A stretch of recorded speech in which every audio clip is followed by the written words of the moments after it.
The Shadow over Innsmouth. 1. During the winter of 1927 to 28, officials of the federal government made a strange and secret investigation of certain conditions in the ancient Massachusetts seaport of Innsmouth. The public first learned of it in February, when a vast series of raids and arrests occurred, followed by the deliberate burning and dynamiting, under suitable precautions, of an enormous number of crumbling, worm-eaten, and supposedly empty houses along the abandoned waterfront. Uninquiring souls let this occurrence pass as one of the major clashes in a spasmodic war on liquor. Keener news followers, however, wondered at the prodigious number of arrests, the abnormally large force of men used in making them, and the secrecy surrounding the disposal of the prisoners. No trials or even definite charges were reported, nor were any of the captives seen thereafter in the regular jails of the nation. There were vague statements about disease and concentration camps, and later about dispersal in various naval and military prisons, but nothing positive ever developed. Innsmouth itself was left almost depopulated, and is even now only beginning to show signs of a sluggishly revived existence. Complaints from many liberal organizations were met with long, confidential discussions, and representatives were taken on trips to certain camps and prisons. As a result, these societies became surprisingly passive and reticent. Newspapermen were harder to manage, but seemed largely to cooperate with the government in the end. Only one paper, a tabloid always discounted because of its wild policy, mentioned the deep-diving submarine that discharged torpedoes downward in the marine abyss just beyond Devil Reef. That item, gathered by chance in a haunt of sailors, seemed indeed rather far-fetched, since the low, black reef lies a full mile and a half out from Innsmouth harbor. People around the country and in the nearby towns muttered a great deal among themselves, but said very little to the outer world. They had talked about dying and half-deserted Innsmouth for nearly a century, and nothing new could be wilder or more hideous than what they had whispered and hinted years before. Many things had taught them secretiveness, and there was now no need to exert pressure on them. Besides, they really knew very little. For wide salt marshes, desolate and unpeopled, keep neighbors off from Innsmouth on the landward side. But at last I am going to defy the ban on speech about this thing. Results, I am certain, are so thorough that no public harm save a shock of repulsion could ever accrue from a hinting of what was found by those horrified raiders at Innsmouth. Besides, what was found might possibly have more than one explanation. I do not know just how much of the whole tale has been told even to me, and I have many reasons for not wishing to probe deeper. For my contact with this affair has been closer than that of any other layman, and I have carried away impressions which are yet to drive me to drastic measures. It was I who fled frantically out of Innsmouth in the early morning hours of July 16, 1927, and whose frightened appeals for government inquiry and action brought on the whole reported episode. I was willing enough to stay mute while the affair was fresh and uncertain, but now that it is an old story, with public interest and curiosity gone, I have an odd craving to whisper about those few frightful hours in that ill-rumored and evilly shadowed seaport of death and blasphemous abnormality. The mere telling helps me to restore confidence in my own faculties, to reassure myself that I was not simply the first to succumb to a contagious nightmare hallucination. It helps me, too, in making up my mind regarding a certain terrible step which lies ahead of me. I never heard of Innsmouth till the day before I saw it for the first and, so far, last time. I was celebrating my coming of age by a tour of New England, sightseeing, antiquarian and genealogical, and had planned to go directly from ancient Newburyport to Arkham, whence my mother's family was derived. I had no car, but was traveling by train, trolley, and motor coach, always seeking the cheapest possible route. In Newburyport they told me that the steam train was the thing to take to Arkham, and it was only at the station ticket office when I demurred at the high fare that I learned about Innsmouth. The stout, shrewd-faced agent, whose speech showed him to be no local man, seemed sympathetic toward my efforts at economy and made a suggestion that none of my other informants had offered. "You could take that old bus, I suppose," he said with a certain hesitation, "but it ain't thought much of hereabouts. It goes through Innsmouth, you may have heard about that, and so the people don't like it. Run by an Innsmouth fellow, Joe Sargent, but never gets any custom from here. Or Arkham either, I guess. Wonder it keeps running at all. I suppose it's cheap enough, but never see more than 2 or 3 people in it. Nobody but those Innsmouth folks. Leaves the square, front of Hammond's drugstore at 10 a.m. and 7 p.m., unless they've changed it lately. Looks like a terrible rattletrap. I've never been on it. That was the first I ever heard of shadowed Innsmouth. Any reference to a town not shown on common maps or listed in recent guidebooks would have interested me, and the agent's odd manner of allusion roused something like real curiosity. A town able to inspire such dislike in its neighbors, I thought, must be at least rather unusual and worthy of a tourist's attention. If it came before Arkham, I would stop off there, and so I asked the agent to tell me something about it. He was very deliberate and spoke with an air of feeling slightly superior to what he said. Innsmouth. Well, it's a queer kind of a town down at the mouth of the Monuxet. Used to be almost a city, quite a port before the War of 1812, but all gone to pieces in the last 100 years or so. No railroad now. B&M never went through, and the branch line from Rowley was given up years ago. More empty houses than there are people, I guess, and no business to speak of except fishing and lobstering. Everybody trades mostly here or in Arkham or Ipswich.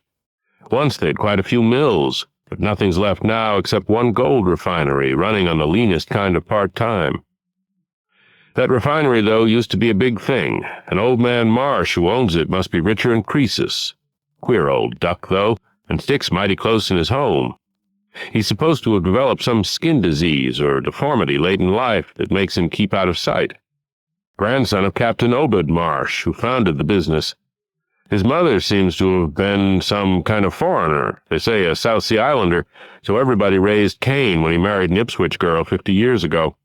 They always do that about Innsmouth people, and folks here and hereabouts always try to cover up any Innsmouth blood they have in them. But Marsh's children and grandchildren look just like anyone else so far as I can see. I've had 'em pointed out to me here, though, come to think of it, the elder children don't seem to be around lately. Never saw the old man. And why is everybody so down on Innsmouth? Well, young fellow, you mustn't take too much stock in what people around here say. They're hard to get started, but once they do get started, they never let up. They've been telling things about Innsmouth, whispering 'em mostly, for the last 100 years, I guess, and I gather they're more scared than anything else. Some of the stories would make you laugh, about old Captain Marsh driving bargains with the devil and bringing imps out of hell to live in Innsmouth, or about some kind of devil worship and awful sacrifices in some place near the wharves that people stumbled on around 1845 or thereabouts. But I come from Panton, Vermont, and that kind of story don't go down with me. You ought to hear, though, what some of the old-timers tell about the Black Reef off the coast. Devil Reef, they call it. It's well above water a good part of the time, and never much below it, but at that you could hardly call it an island.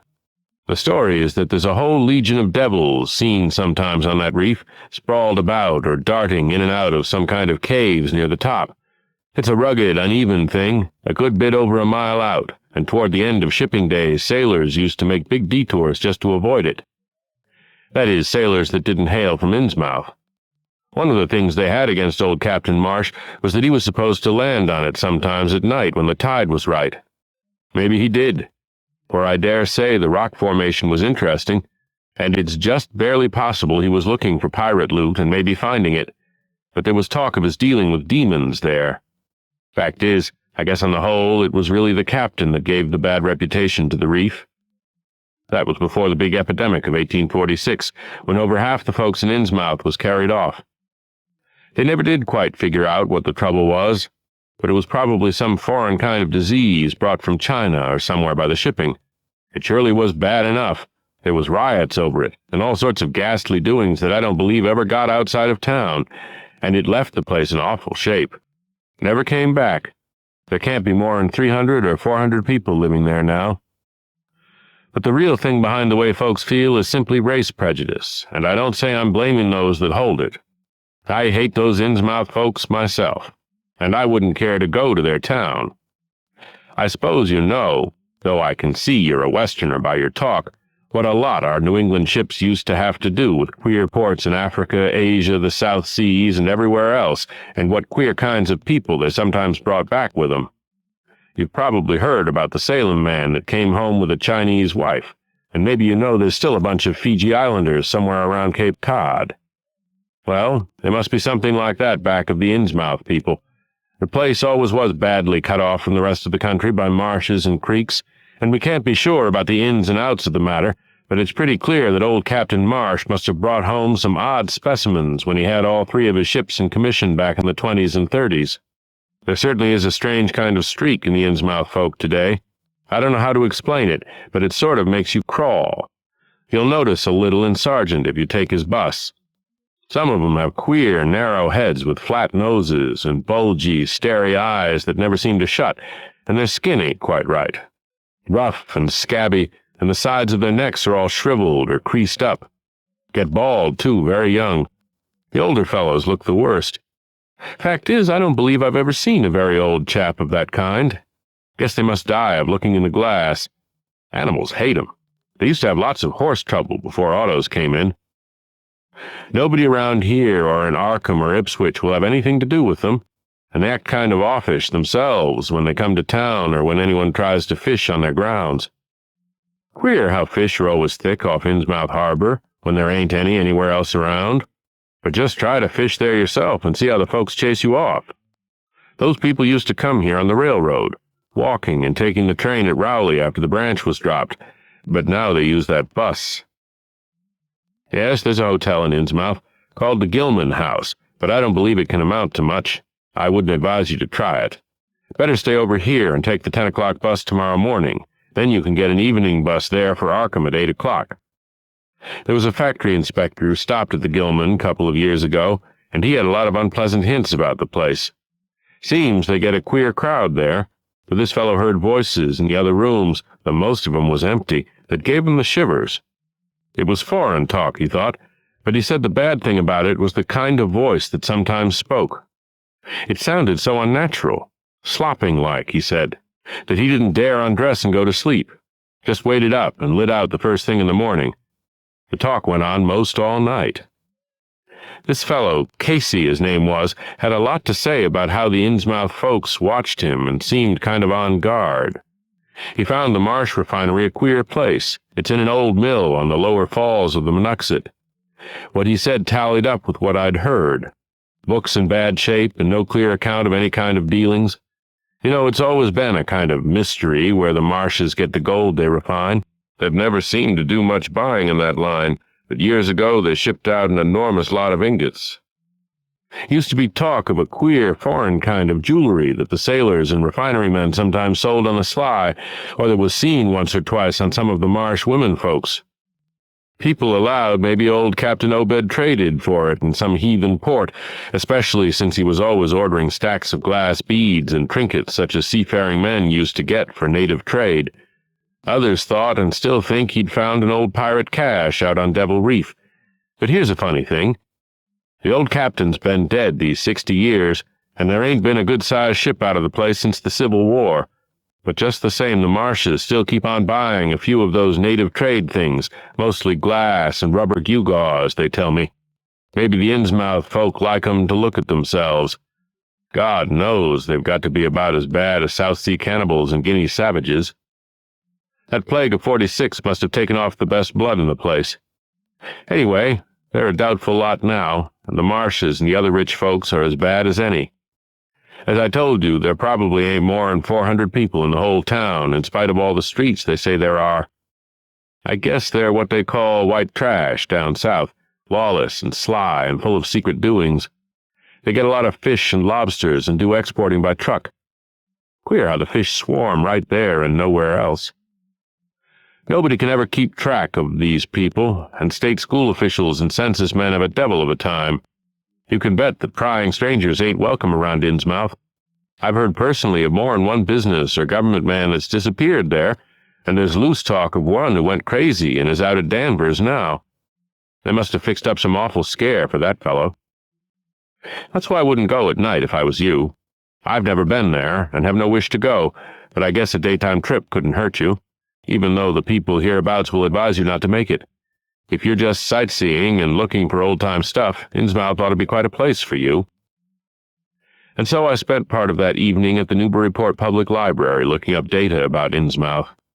When I had tried to question the natives in the shops, the lunchroom, the garages, and the fire station, I had found them even harder to get started than the ticket agent had predicted, and realized that I could not spare the time to overcome their first instinctive reticences. They had a kind of obscure suspiciousness, as if there were something amiss with anyone too much interested in Innsmouth. At the YMCA where I was stopping, the clerk merely discouraged my going to such a dismal, decadent place, and the people at the library showed much the same attitude. Clearly in the eyes of the educated, Innsmouth was merely an exaggerated case of civic degeneration. The Essex County histories on the library shelves had very little to say, except that the town was founded in 1643, noted for shipbuilding before the Revolution, a seat of great marine prosperity in the early 19th century, and later a minor factory center using the Monoxide as power. The epidemic and riots of 1846 were very sparsely treated, as if they formed a discredit to the county. References to decline were few, though the significance of the later record was unmistakable. After the Civil War, all industrial life was confined to the Marsh Refining Company, and the marketing of gold ingots formed the only remaining bit of major commerce aside from the eternal fishing. That fishing paid less and less as the price of the commodity fell and large-scale corporations offered competition. But there was never a dearth of fish around Innsmouth harbor. Foreigners seldom settled there, and there was some discreetly veiled evidence that a number of Poles and Portuguese who had tried it had been scattered in a peculiarly drastic fashion. Most interesting of all was a glancing reference to the strange jewelry vaguely associated with Innsmouth. It had evidently impressed the whole countryside more than a little, for mention was made of specimens in the Museum of Miskatonic University at Arkham, and in the display room of the Newburyport Historical Society. The fragmentary descriptions of these things were bald and prosaic, but they hinted to me an undercurrent of persistent strangeness. Something about them seemed so odd and provocative that I could not put them out of my mind, and despite the relative lateness of the hour, I resolved to see the local sample, said to be a large, queerly proportioned thing evidently meant for a tiara, if it could possibly be arranged. The librarian gave me a note of introduction to the curator of the society, a Miss Anna Tilton, who lived nearby, and after a brief explanation, that ancient gentlewoman was kind enough to pilot me into the closed building, since the hour was not outrageously late. The collection was a notable one indeed, but in my present mood I had eyes for nothing but the bizarre object, which glistened in a corner cupboard under the electric lights. It took no excessive sensitiveness to beauty to make me literally gasp at the strange, unearthly splendor of the alien, opulent fantasy that rested there on a purple velvet cushion. Even now I can hardly describe what I saw, though it was clearly enough a sort of tiara, as the description had said. It was tall in front, and with a very large and curiously irregular periphery, as if designed for a head of almost freakishly elliptical outline. The material seemed to be predominantly gold, though a weird, lighter lustrousness hinted at some strange alloy with an equally beautiful and scarcely identifiable metal. Its condition was almost perfect, and one could have spent hours in studying the striking and puzzlingly untraditional designs, some simply geometrical and some plainly marine, chased or molded in high relief on its surface with a craftsmanship of incredible skill and grace. The longer I looked, the more the thing fascinated me, and in this fascination there was a curiously disturbing element hardly to be classified or accounted for. At first I decided that it was the queer, otherworldly quality of the art which made me uneasy. All other art objects I had ever seen either belonged to some known racial or national stream, or else were consciously modernistic defiances of every recognized stream. This tiara was neither. It clearly belonged to some settled technique of infinite maturity and perfection, yet that technique was utterly remote from any, Eastern or Western, ancient or modern, which I had ever heard of or seen exemplified. It was as if the workmanship were that of another planet. However, I soon saw that my uneasiness had a second and perhaps equally potent source residing in the pictorial and mathematical suggestions of the strange designs. The patterns all hinted of remote secrets and unimaginable abysses in time and space, and the monotonously aquatic nature of the reliefs became almost sinister. Among these reliefs were fabulous monsters of abhorrent grotesqueness and malignity, half ichthyaic and half batrachian in suggestion, which one could not dissociate from a certain haunting and uncomfortable sense of pseudo-memory, as if they called up some image from deep cells and tissues whose retentive functions are wholly primal and awesomely ancestral. At times I fancied that every contour of these blasphemous fish-frogs was overflowing with the ultimate quintessence of unknown and inhuman evil. In odd contrast to the tiara's aspect was its brief and prosy history as related by Miss Tilton. It had been pawned for a ridiculous sum at a shop in State Street in 1873 by a drunken Innsmouth man shortly afterward killed in a brawl. The society had acquired it directly from the pawnbroker, at once giving it a display worthy of its quality. It was labeled as of probable East Indian or Indo-Chinese provenance, though the attribution was frankly tentative. Miss Tilton, comparing all possible hypotheses regarding its origin and its presence in New England, was inclined to believe that it formed part of some exotic pirate horde discovered by old Captain Obed Marsh. This view was surely not weakened by the insistent offers of purchase at a high price which the Marshes began to make as soon as they knew of its presence, and which they repeated to this day despite the Society's unvarying determination not to sell. As the good lady showed me out of the building, she made it clear that the pirate theory of the Marsh fortune was a popular one among the intelligent people of the region. Her own attitude toward shadowed Innsmouth, which she had never seen, was one of disgust at a community slipping far down the cultural scale, and she assured me that the rumors of devil worship were partly justified by a peculiar secret cult which had gained force there and engulfed all the Orthodox churches. It was called, she said, the Esoteric Order of Dagon, and was undoubtedly a debased, quasi-pagan thing imported from the East a century before, at a time when the Innsmouth fisheries seemed to be going barren. Its persistence among a simple people was quite natural in view of the sudden and permanent return of abundantly fine fishing, and it soon came to be the greatest influence on the town, replacing Freemasonry altogether and taking up headquarters in the old Masonic Hall on New Church Green. All this, to the pious Miss Tilton, formed an excellent reason for shunning the ancient town of decay and desolation, but to me it was merely a fresh incentive. To my architectural and historical anticipations was now added an acute anthropological zeal, and I could scarcely sleep in my small room at the Y as the night wore away. 2. Shortly before 10 the next morning, I stood with one small valise in front of Hammond's drugstore in Old Market Square, waiting for the Innsmouth bus. As the hour for its arrival drew near, I noticed a general drift of the loungers to other places up the street, or to the ideal lunch across the square. Evidently the ticket agent had not exaggerated the dislike which local people bore toward Innsmouth and its denizens. In a few moments, a small motor coach of extreme decrepitude and dirty gray color rattled down State Street, made a turn, and drew up at the curb beside me. I felt immediately that it was the right one, a guess which the half-illegible sign on the windshield, Arkham, Innsmouth, Newbuyrport, soon verified. There were only 3 passengers, dark, unkempt men of sullen visage and somewhat youthful cast, and when the vehicle stopped they clumsily shambled out and began walking up State Street in a silent, almost furtive fashion. The driver also alighted, and I watched him as he went into the drugstore to make some purchase. This, I reflected, must be the Joe Sargent mentioned by the ticket agent, and even before I noticed any details there spread over me a wave of spontaneous aversion which could be neither checked nor explained. It suddenly struck me as very natural that the local people should not wish to ride on a bus owned and driven by this man, or to visit any oftener than possible the habitat of such a man and his kinsfolk. When the driver came out of the store, I looked at him more carefully and tried to determine the source of my evil impression. He was a thin, stoop-shouldered man not much under 6 feet tall, dressed in shabby blue civilian clothes and wearing a frayed gray golf cap. His age was perhaps 35, but the odd, deep creases in the side of his neck made him seem older when one did not study his dull, expressionless face.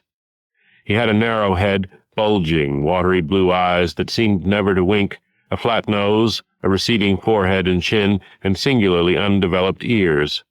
His long, thick lip and coarse-pored grayish cheeks seemed almost beardless, except for some sparse yellow hairs that straggled and curled in irregular patches, and in places the surface seemed queerly irregular, as if peeling from some cutaneous disease. His hands were large and heavily veined, and had a very unusual grayish-blue tinge. The fingers were strikingly short in proportion to the rest of the structure, and seemed to have a tendency to curl closely into the huge palm.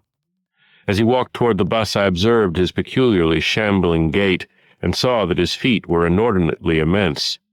The more I studied them, the more I wondered how he could buy any shoes to fit them. A certain greasiness about the fellow increased my dislike. He was evidently given to working or lounging around the fish docks, and carried with him much of their characteristic smell.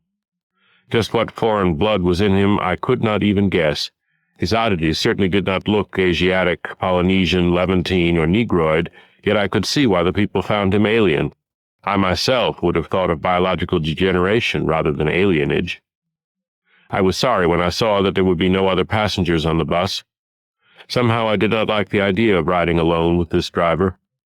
But as leaving time obviously approached, I conquered my qualms and followed the man aboard, extending him a dollar bill and murmuring the single word, Innsmouth.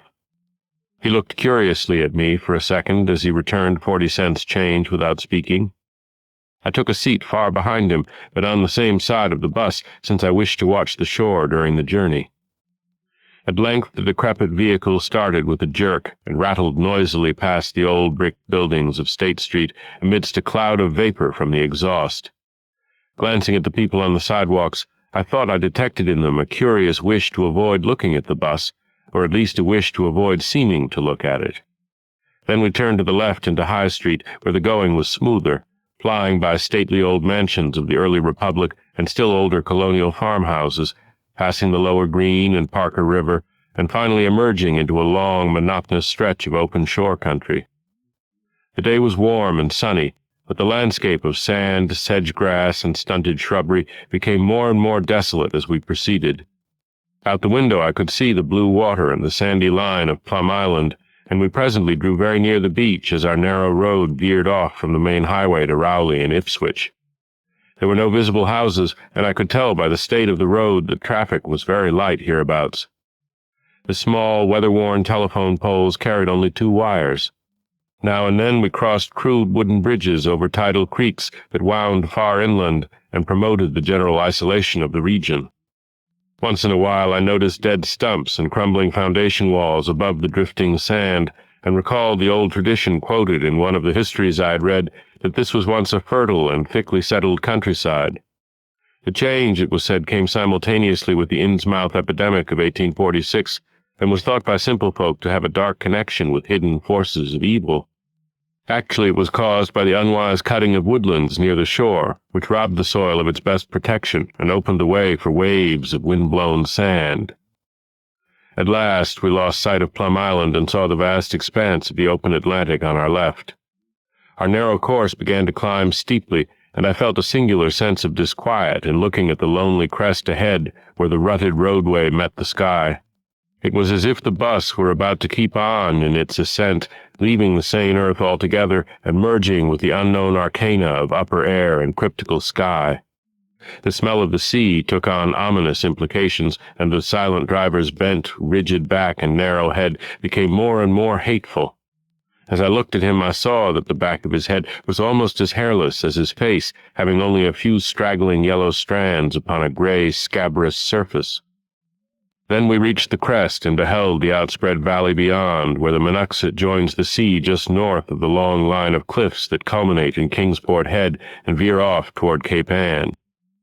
On the far, misty horizon, I could just make out the dizzy profile of the head, topped by the queer, ancient house of which so many legends are told, but for the moment all my attention was captured by the nearer panorama just below me. I had, I realized, come face to face with rumor-shadowed Innsmouth. It was a town of wide extent and dense construction, yet one with a portentous dearth of visible life.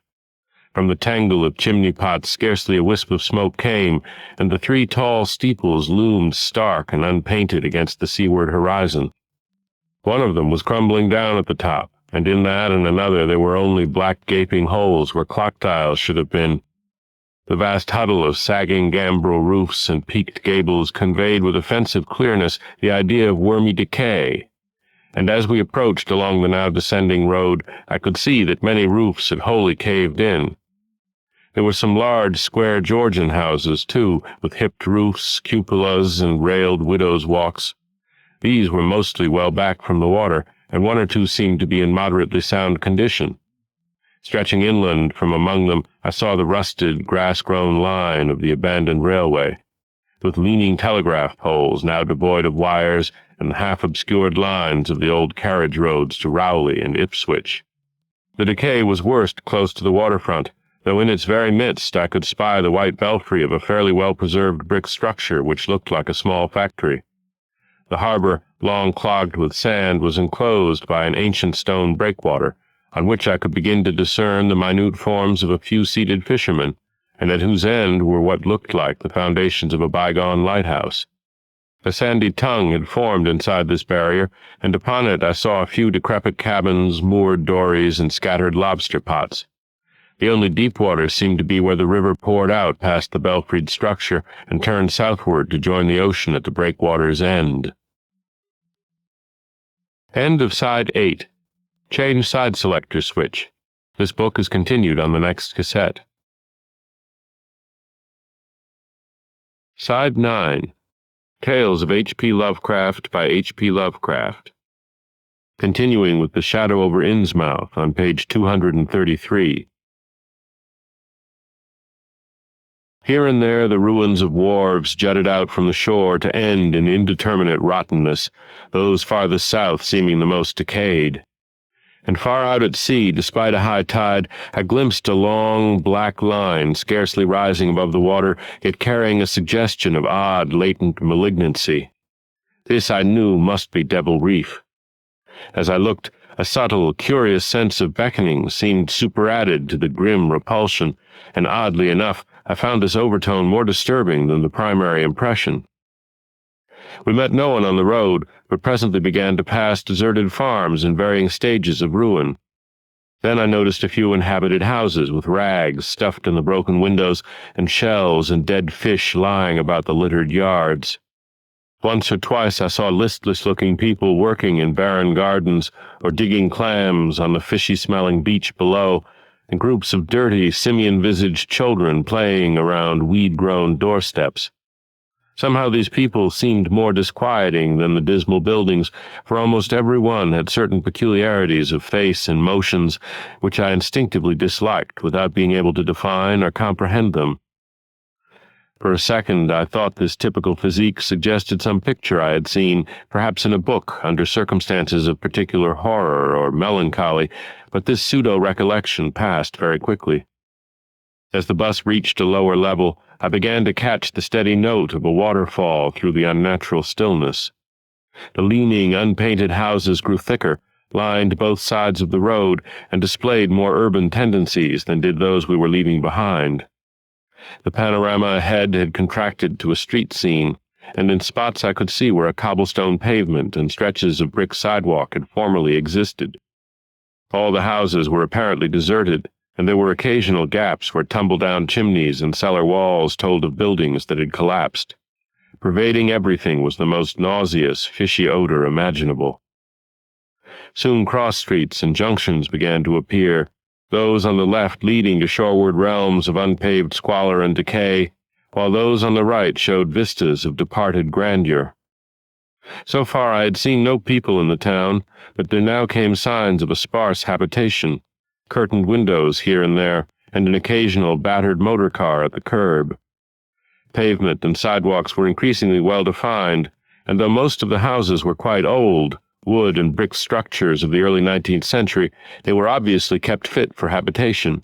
As an amateur antiquarian, I almost lost my olfactory disgust and my feeling of menace and repulsion amidst this rich, unaltered survival from the past. But I was not to reach my destination without one very strong impression of poignantly disagreeable quality. The bus had come to a sort of open concourse or radial point with churches on two sides and the bedraggled remains of a circular green in the center, and I was looking at a large pillared hall in the right-hand junction ahead. The structure's once white paint was now gray and peeling, and the black and gold sign on the pediment was so faded that I could only with difficulty make out the words, Esoteric Order of Dagon. This, then, was the former Masonic Hall, now given over to a degraded cult. As I strained to decipher this inscription, my notice was distracted by the raucous tones of a cracked bell across the street, and I quickly turned to look out the window on my side of the coach. The sound came from a squat-towered stone church of manifestly later date than most of the houses, built in a clumsy Gothic fashion and having a disproportionately high basement with shuttered windows. Though the hands of its clock were missing on the side I glimpsed, I knew that those hoarse strokes were telling the hour of 11. Then suddenly all thoughts of time were blotted out by an onrushing image of sharp intensity and unaccountable horror which had seized me before I knew what it really was. The door of the church basement was open, revealing a rectangle of blackness inside, and as I looked, a certain object crossed or seemed to cross that dark rectangle, burning into my brain the momentary conception of nightmare, which was all the more maddening because analysis could not show a single nightmarish quality about it. It was a living object, the first except the driver that I had seen since entering the compact part of the town, and had I been in a steadier mood, I would have found nothing whatever of terror in it. Clearly, as I realized a moment later, it was the pastor, clad in some peculiar vestments, doubtless introduced since the Order of Dagon had modified the ritual of the local churches. The thing which had probably caught my first subconscious glance and supplied the touch of bizarre horror was the tall tiara he wore, an almost exact duplicate of the one Miss Tilton had shown me the previous evening. This, acting on my imagination, had supplied namelessly sinister qualities to the indeterminate face and robed, shambling form beneath it. There was not, I soon decided, any reason why I should have felt that shuddering touch of evil pseudo-memory. Was it not natural that a local mystery cult should adopt among its regimentals an unique type of headdress made familiar to the community in some strange way, perhaps as treasure trove?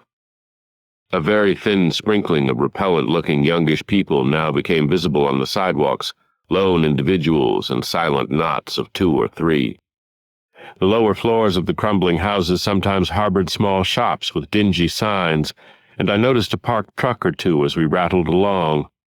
The sound of waterfalls became more and more distinct, and presently I saw a fairly deep river gorge ahead, spanned by a wide, iron-railed highway bridge, beyond which a large square opened out. As we clanked over the bridge, I looked out on both sides and observed some factory buildings on the edge of the grassy bluff or part way down. The water far below was very abundant, and I could see 2 vigorous sets of falls upstream on my right and at least one downstream on my left. From this point the noise was quite deafening. Then we rolled into the large semicircular square across the river and drew up on the right-hand side in front of a tall, cupola-crowned building with remnants of yellow paint and with a half-effaced sign proclaiming it to be the Gilman House. I was glad to get out of that bus, and at once proceeded to check my valise in the shabby hotel lobby. There was only one person in sight, an elderly man without what I'd come to call the Innsmouth look, and I decided not to ask him any of the questions which bothered me, remembering that odd things had been noticed in this hotel. Instead, I strolled out on the square, from which the bus had already gone, and studied the scene minutely and appraisingly. One side of the cobblestoned open space was the straight line of the river. The other was a semicircle of slant-roofed brick buildings of about the 1800 period, from which several streets radiated away to the southeast, south, and southwest. Lamps were depressingly few and small, all low-powered incandescents, and I was glad that my plans called for departure before dark, even though I knew the moon would be bright. The buildings were all in fair condition, and included perhaps a dozen shops in current operation, of which one was a grocery of the First National chain, others a dismal restaurant, a drugstore, and a wholesale fish dealer's office, and still another, at the eastern extremity of the square near the river, an office of the town's only industry, the Marsh Refining Company. There were perhaps 10 people visible, and 4 or 5 automobiles and motor trucks stood scattered about. I did not need to be told that this was the civic center of Innsmouth. Eastward I could catch blue glimpses of the harbor against which rose the decaying remains of 3 once beautiful Georgian steeples, and toward the shore on the opposite bank of the river I saw the white belfry surmounting what I took to be the Marsh Refinery. For some reason or other, I chose to make my first inquiries at the chain grocery, whose personnel was not likely to be native to Innsmouth. I found a solitary boy of about 17 in charge, and was pleased to note the brightness and affability which promised cheerful information. He seemed exceptionally eager to talk, and I soon gathered that he did not like the place, its fishy smell, or its furtive people. A word with any outsider was a relief to him. He hailed from Arkham, boarded with a family who came from Ipswich, and went back home whenever he got a moment off. His family did not like him to work in Innsmouth, but the chain had transferred him there, and he did not wish to give up his job. There was, he said, no public library or chamber of commerce in Innsmouth, but I could probably find my way about. The street I had come down was Federal. West of that were the fine old residence streets, Broad, Washington, Lafayette, and Adams, and east of it were the shoreline slums. It was in these slums, along Main Street, that I would find the old Georgian churches, but they were all long abandoned. It would be well not to make oneself too conspicuous in such neighborhoods, especially north of the river, since the people were sullen and hostile. Some strangers had even disappeared. Certain spots were almost forbidden territory, as he had learned at considerable cost. One must not, for example, linger much around the Marsh refinery, or around any of the still-used churches, or around the pillared Order of Dagon Hall at New Church Green. Those churches were very odd, all violently disavowed by their respective denominations elsewhere, and apparently using the queerest kind of ceremonials and clerical vestments. Their creeds were heterodox and mysterious, involving hints of certain marvelous transformations leading to bodily immortality of a sort on this earth. The youth's own pastor, Dr. Wallace of Asbury M.E. Church in Arkham, had gravely urged him not to join any church in Innsmouth. As for the Innsmouth people, the youth hardly knew what to make of them. They were as furtive and seldom seen as animals that live in burrows, and one could hardly imagine how they passed the time apart from their desultory fishing. Perhaps, judging from the quantities of bootleg liquor they consumed, they lay for most of the daylight hours in an alcoholic stupor. They seemed sullenly banded together in some sort of fellowship and understanding, despising the world as if they had access to other and preferable spheres of entity. Their appearance, especially those staring, unwinking eyes which one never saw shut, was certainly shocking enough, and their voices were disgusting. It was awful to hear them chanting in their churches at night, and especially during their main festivals or revivals, which fell twice a year on April 30th and October 31st. They were very fond of the water, and swam a great deal in both river and harbor. Swimming races out to Devil Reef were very common, and everyone in sight seemed well able to share in this arduous sport. When one came to think of it, it was generally only rather young people who were seen about in public, and of these the oldest were apt to be the most tainted-looking. When exceptions did occur, they were mostly persons with no trace of aberrancy, like the old clerk at the hotel. One wondered what became of the bulk of the older folk, and whether the Innsmouth look were not a strange and insidious disease phenomenon which increased its hold as years advanced.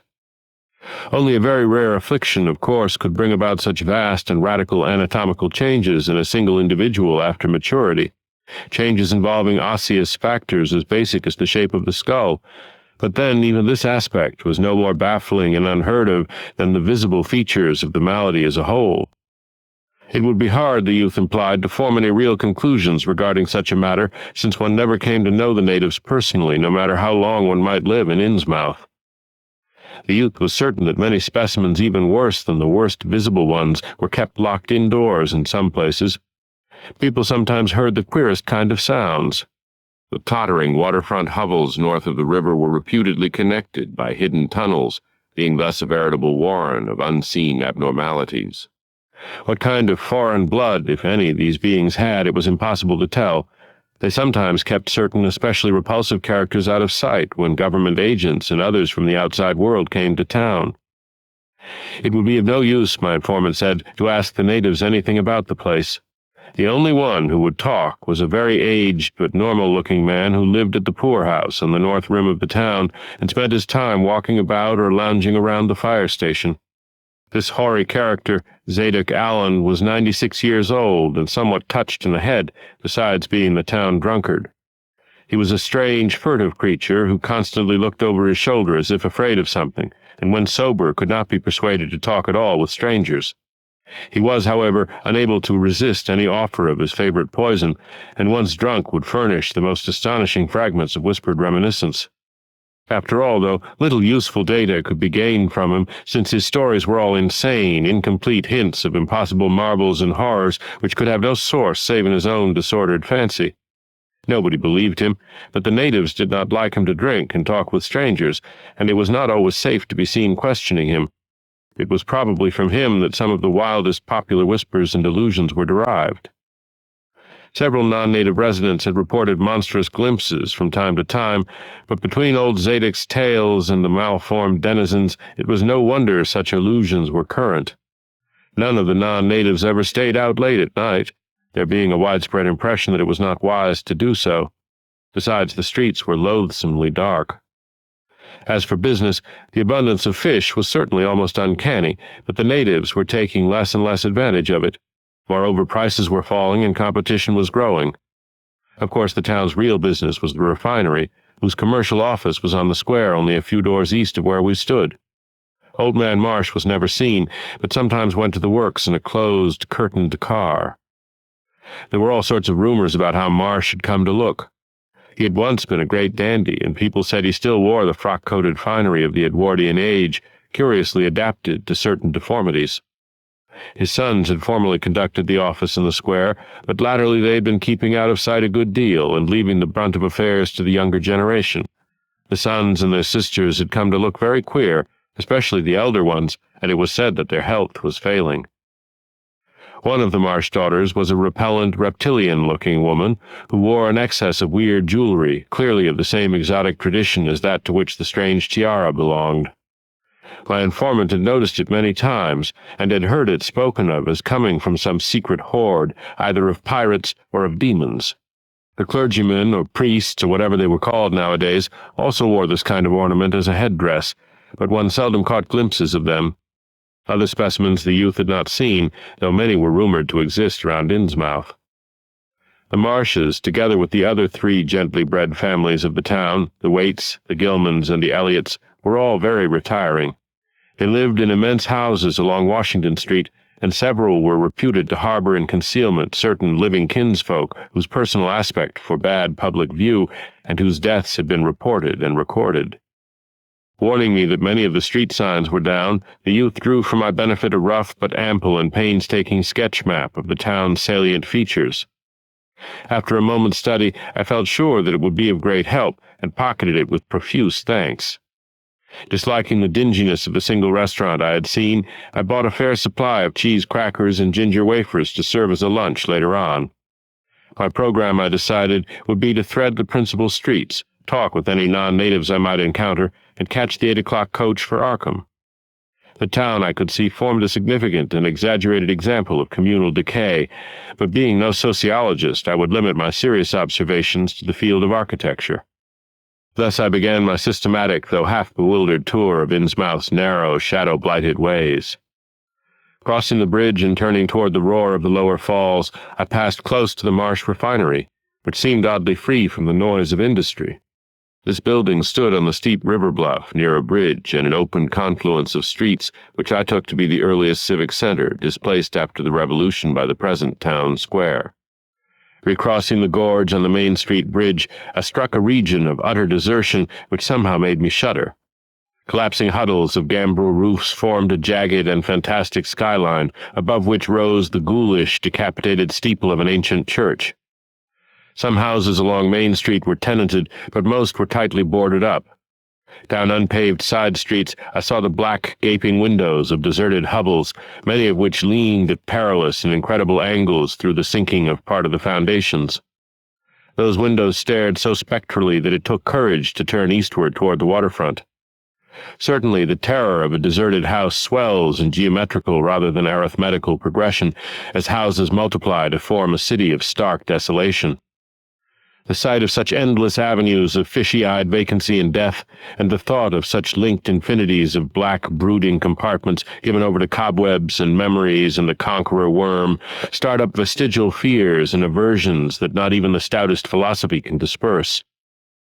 Fish Street was as deserted as Main, though it differed in having many brick and stone warehouses still in excellent shape.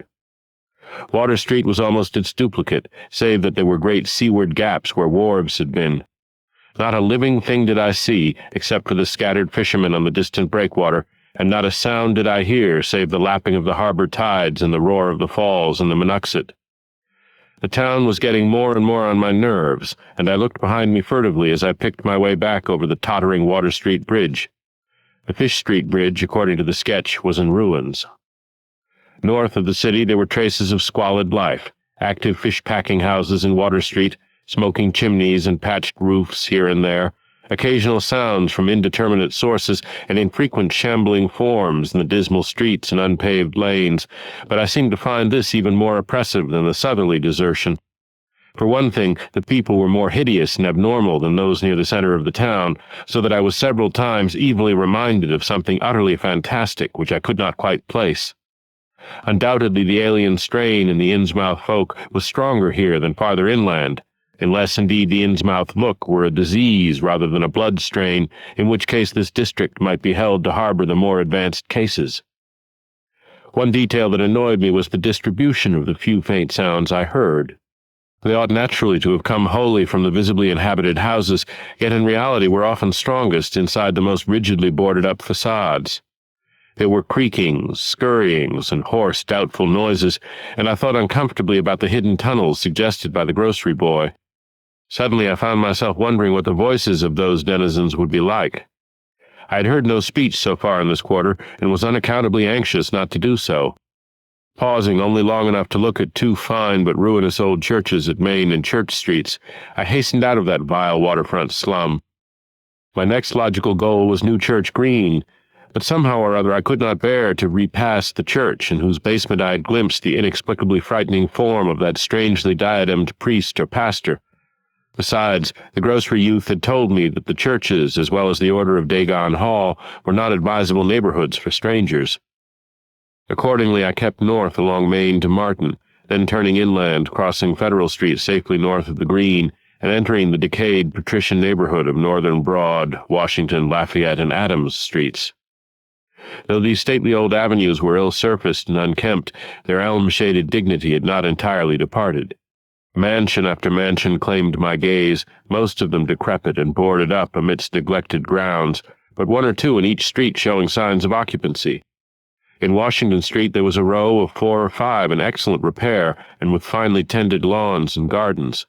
The most sumptuous of these, with wide terraced parterres extending back the whole way to Lafayette Street, I took to be the home of Old Man Marsh, the afflicted refinery owner. In all these streets no living thing was visible, and I wondered at the complete absence of cats and dogs from Innsmouth. Another thing which puzzled and disturbed me, even in some of the best-preserved mansions, was the tightly shuttered condition of many third-story and attic windows. Furtiveness and secretiveness seemed universal in this hushed city of alienage and death, and I could not escape the sensation of being watched from ambush on every hand by sly, staring eyes that never shut. I shivered as the cracked stroke of 3 sounded from a belfry on my left. Too well did I recall the squat church from which those notes came. Following Washington Street toward the river, I now faced a new zone of former industry and commerce, noting the ruins of a factory ahead, and seeing others with the traces of an old railway station and covered railway bridge beyond up the gorge on my right. The uncertain bridge now before me was posted with a warning sign, but I took the risk and crossed again to the south bank where traces of life reappeared. Furtive, shambling creatures stared cryptically in my direction, and more normal faces eyed me coldly and curiously. Innsmouth was rapidly becoming intolerable, and I turned down Payne Street toward the square in the hope of getting some vehicle to take me to Arkham before the still distant starting time of that sinister bus. It was then that I saw the tumble-down fire station on my left, and noticed the red-faced, bushy-bearded, watery-eyed old man in nondescript rags who sat on a bench in front of it, talking with a pair of unkempt but not abnormal-looking firemen. This, of course, must be Zadok Allen, the half-crazed, licorice nonagenarian whose tales of old Innsmouth and its shadow were so hideous and incredible.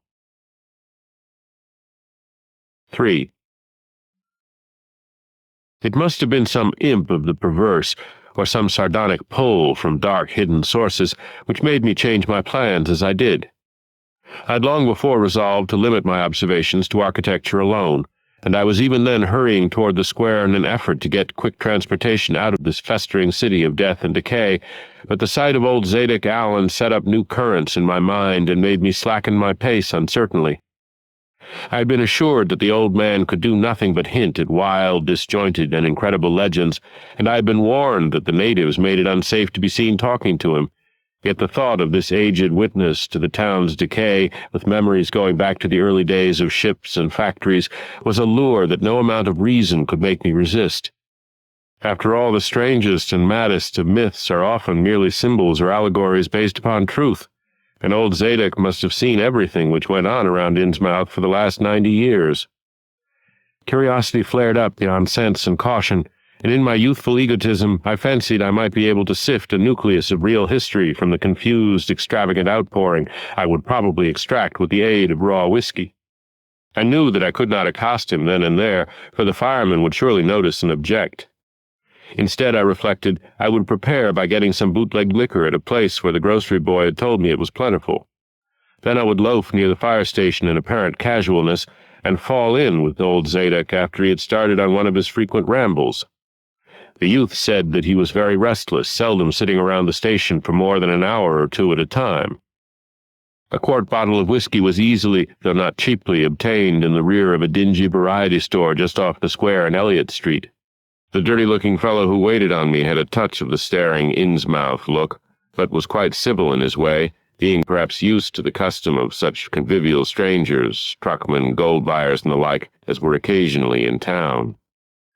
Re-entering the square, I saw that luck was with me, for, shuffling out of Payne Street around the corner of the Gilman house, I glimpsed nothing less than the tall, lean, tattered form of old Zadok Allen himself. In accordance with my plan, I attracted his attention by brandishing my newly purchased bottle, and soon realized that he had begun to shuffle wistfully after me as I turned into Waite Street on my way to the most deserted region I could think of. I was steering my course by the map the grocery boy had prepared, and was aiming for the wholly abandoned stretch of southern waterfront which I had previously visited. The only people in sight there had been the fishermen on the distant breakwater, and by going a few squares south I could get beyond the range of these, finding a pair of seats on some abandoned wharf, and being free to question old Zadok unobserved for an indefinite time. Before I reached Main Street I could hear a faint and wheezy, "Hey, mister," behind me, and I presently allowed the old man to catch up and take copious pulls from the quart bottle.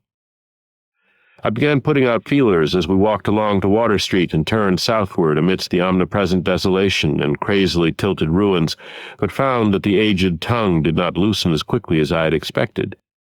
At length I saw a grass-grown opening toward the sea between crumbling brick walls, with the weedy length of an earth and masonry wharf projecting beyond. Piles of moss-covered stones near the water promised tolerable seats, and the scene was sheltered from all possible view by a ruined warehouse on the north. Here I thought was the ideal place for a long secret colloquy, so I guided my companion down the lane and picked out spots to sit in among the mossy stones. The air of death and desertion was ghoulish, and the smell of fish almost insufferable, but I was resolved to let nothing deter me. About 4 hours remained for conversation if I were to catch the 8 o'clock coach for Arkham, and I began to dole out more liquor to the ancient tippler, meanwhile eating my own frugal lunch. In my donations I was careful not to overshoot the mark, for I did not wish Zadok's vinous garrulousness to pass into a stupor. After an hour his furtive taciturnity showed signs of disappearing, but much to my disappointment he still sidetracked my questions about Innsmouth and its shadow-haunted past. He would babble of current topics, revealing a wide acquaintance with newspapers and a great tendency to philosophize in a sententious village fashion. Toward the end of the second hour, I feared my quart of whiskey would not be enough to produce results, and was wondering whether I had better leave old Zadok and go back for more. Just then, however, chance made the opening which my questions had been unable to make, and the wheezing ancient's ramblings took a turn that caused me to lean forward and listen alertly. My back was toward the fishy-smelling sea, but he was facing it, and something or other had caused his wandering gaze to light on the low, distant line of Devil Reef, then showing plainly and almost fascinatingly above the waves. The sight seemed to displease him, for he began a series of weak curses which ended in a confidential whisper and a knowing leer. He bent toward me, took hold of my coat lapel, and hissed out some hints that could not be mistaken. There's where it all begun, that cursed place of all wickedness where the deep waters starts, gate o' hell. Sheer drop down to a bottom no sounding line can tetch. Old Captain Obed done it, him that found out more and was good for him in the South Sea Islands. Everybody was in a bad way them days. Trade falling off, mills losing business, even the new ones, and the best of our men folks killed to privateering in the War of 1812, or lost with the Elizy brig and the Ranger's Snow, both of 'em Gilman venters. Obed Marsh he had 3 ships afloat, brigantine Columby, brig Hetty, and bark Sumatry Queen. He was the only one as kept on with the East Indian Pacific trade, though Esdras Martin's barkentine Malay Pride made a venture as late as 28. Never was nobody like Captain Obed, old limb o' Satan. Heh heh. I can mind him a-tellin' about furrin parts, and callin' all the folks stupid for goin' to Christian meetin' and bearin' their burdens meek and lowly. Says they'd orter get better gods like some of the folks in the Injies, gods as 'ud bring 'em good fishin' in return for their sacrifices, and 'ud really answer folks' prayers. Matt Elliott, his fust mate, talked a lot, too, only he was agin folks doin' any heathen things. Told about an island east of Otaheite, where there was a lot of stone ruins older'n anybody knew anything about, kinda like them on Ponape and the Carolines, but with carvings of faces that looked like the big statues on Easter Island. There was a little volcanic island near there, too, where there was other ruins with different carvings, ruins all wore away like they'd been under the sea once, and with pictures of awful monsters all over 'em. Well, sir, Matt, he says the natives around there had all the fish they could catch, and sported bracelets and armlets and head rigs made out of a queer kind of gold, and covered with pictures of monsters just like the ones carved over the ruins on the little island, sorter fish-like frogs or frog-like fishes that was drawed in all kinds of positions like they was human beings.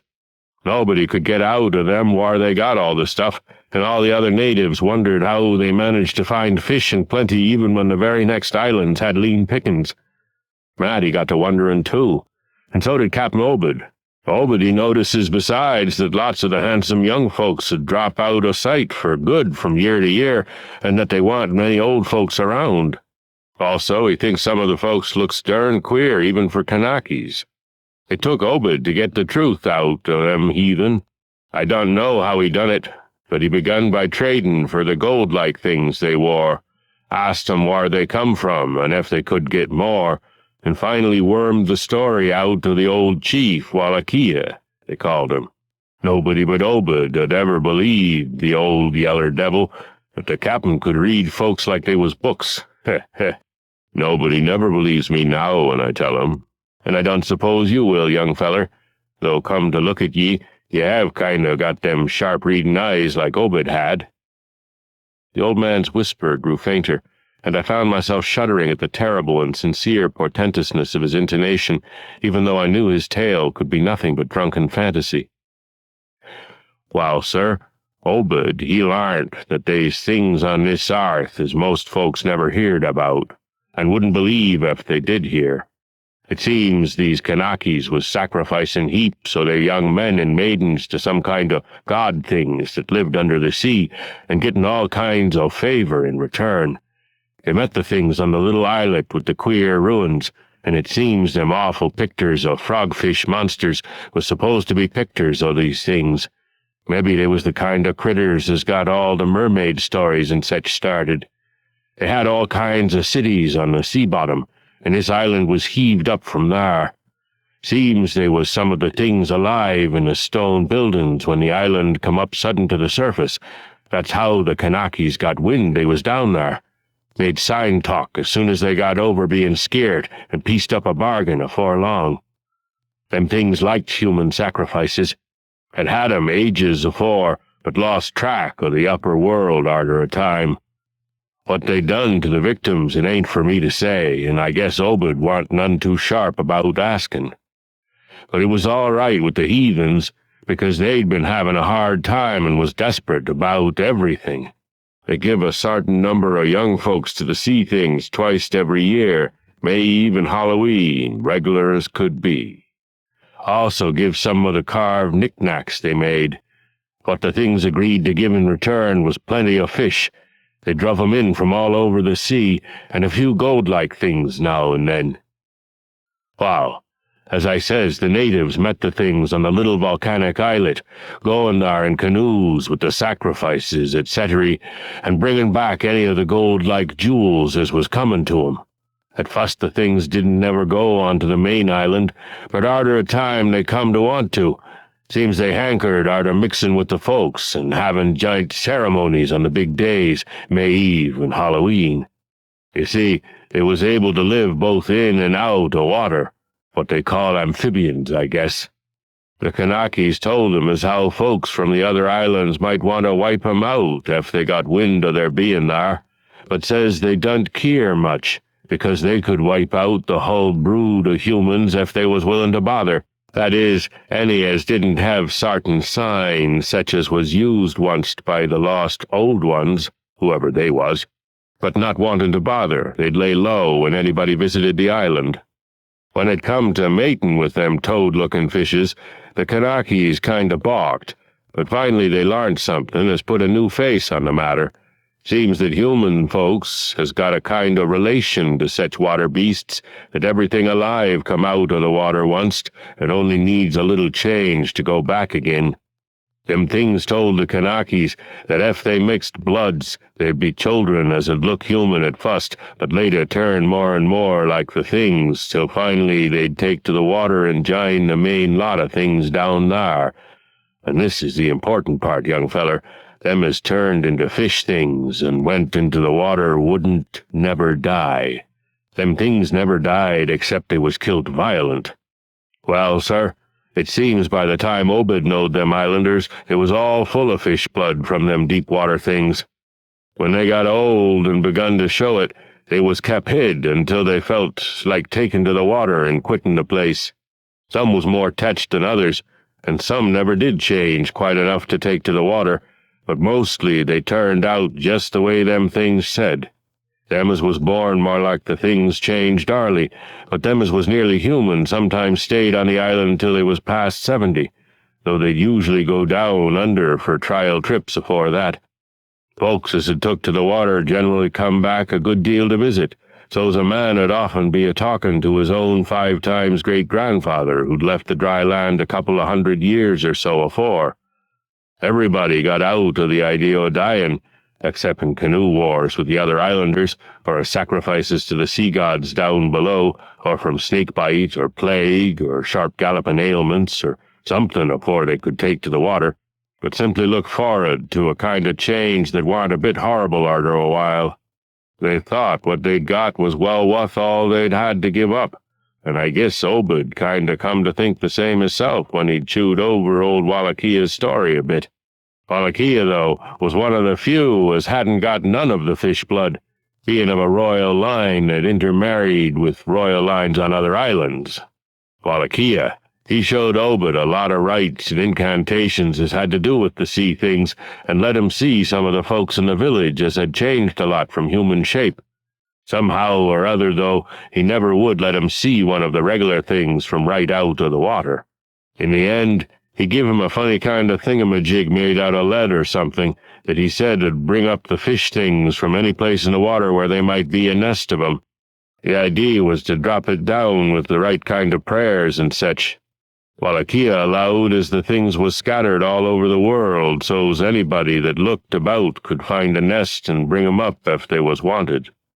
Matt, he didn't like this business at all, and wanted Obed should keep away from the island. But the captain was sharp for gain, and found he could get them gold-like things so cheap it'd pay him to make a specialty of 'em. Things went on that way for years, and Obed got enough of that gold-like stuff to make him start the refinery in Waite's old run-down fullin' mill. He didn't dast sell the pieces like they was, for folks would be all the time asking questions. All the same, his crews would get a piece and dispose of it now and then, even though they was swore to keep quiet, and he let his women folks wear some of the pieces as was more human-like than most. Well, come about 38, when I was 7-year-old, Obed, he found the island people all wiped out between voyages. Seems the other islanders had got wind of what was going on, and had took matters into their own hands. Suppose they must ha' had, arter all. Them old magic signs, as the sea thing says, was the only things they was afeard of. No tellin' what any of them Kanaki's will chance to get a holt of when the sea bottom throws up some island with ruins older'n the deluge. Pious cusses, these was. They didn't leave nothing standin' on either the main island or the little volcanic islet, except what parts of the ruins was too big to knock down. In some places they was little stones strewed about, like charms, with something on 'em like what ye call a swastika nowadays. Probably them was the old ones' signs. Folks all wiped out. No trace or no gold-like things, and none of the nearby Kanaki's 'ud breathe a word about the matter. Wouldn't even admit they'd ever been people on that island. That naturally hit Obed pretty hard, seeing as his normal trade was doing very poor. It hit the whole of Innsmouth, too, because in seafaring days what profited the master of a ship generally profited the crew proportionate. Most of the folks around the town took the hard times kind of sheep-like and resigned, but they was in bad shape because the fishing was petering out and the mills wa'n't doing none too well. Then's the time Obed he begun a-cursin' at the folks for being dull sheep and prayin' to a Christian heaven as didn't help 'em none. He told 'em he'd knowed of folks as prayed to gods that give something you really need, and says if a good bunch of men 'ud stand by him, he could maybe get a holt o' certain powers as 'ud bring plenty of fish and quite a bit of gold. Of course, them as sarved on the Sumatry Queen and seed the island knowed what he meant, and wa'n't none too anxious to get close to see things like they'd heerd tell on, but them as didn't know what 'twas all about got kind of swayed by what Obed had to say, and begun to ask him what he could do to set 'em on the way to the faith as 'ud bring 'em results. Here the old man faltered, mumbled, and lapsed into a moody and apprehensive silence, glancing nervously over his shoulder, and then turning back to stare fascinatedly at the distant black reef. When I spoke to him he did not answer, so I knew I would have to let him finish the bottle. The insane yarn I was hearing interested me profoundly, for I fancied there was contained within it a sort of crude allegory based upon the strangeness of Innsmouth and elaborated by an imagination at once creative and full of scraps of exotic legend. Not for a moment did I believe that the tale had any really substantial foundation, but nonetheless the account held a hint of genuine terror, if only because it brought in references to strange jewels clearly akin to the malign tiara I had seen at Newburyport. Perhaps the ornaments had, after all, come from some strange island, and possibly the wild stories were lies of the bygone Obed himself, rather than of this antique toper. I handed Zadok the bottle, and he drained it to the last drop. It was curious how he could stand so much whiskey, for not even a trace of thickness had come into his high, wheezy voice. He licked the nose of the bottle and slipped it into his pocket, then beginning to nod and whisper softly to himself.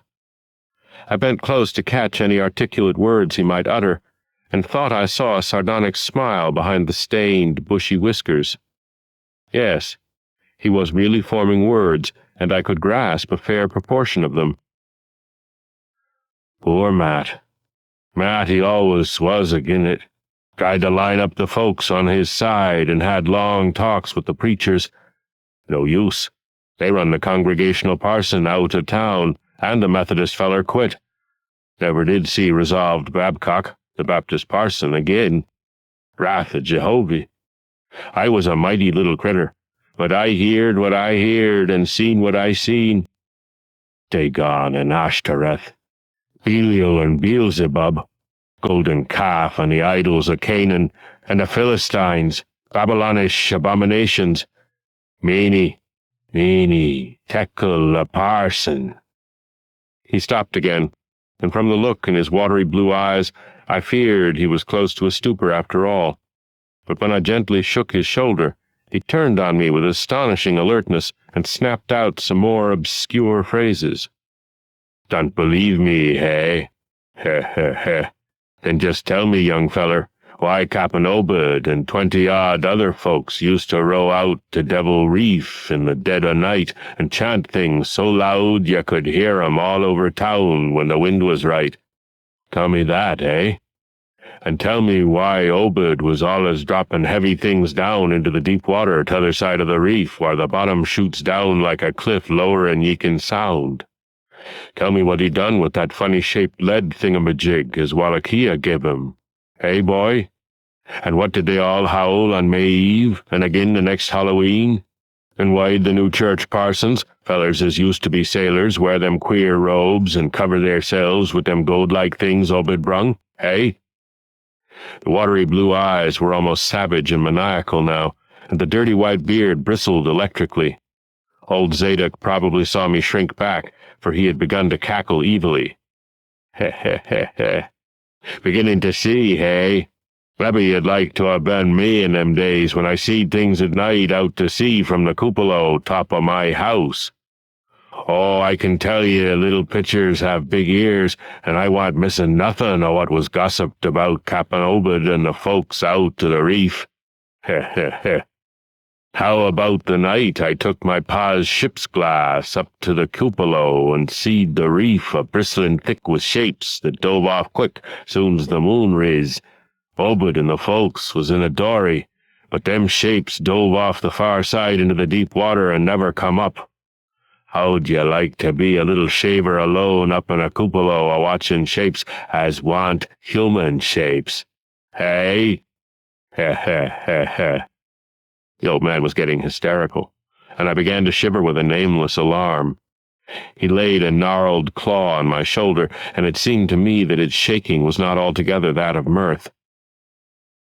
S'pose one night you seed something heavy heaved off an Obed's dory beyond the reef, and then learned next day a young feller was missing from home, eh? Did anybody ever see hide or hair or Hiram Gilman again? Did they? And Nick Pierce, and Llewellyn Waite, and Adoniram Southwick, and Henry Garrison, eh? Heh heh heh heh. Shapes talking sign language with their hands, them as had real hands. Well, sir, that was the time Obed begun to git on his feet again.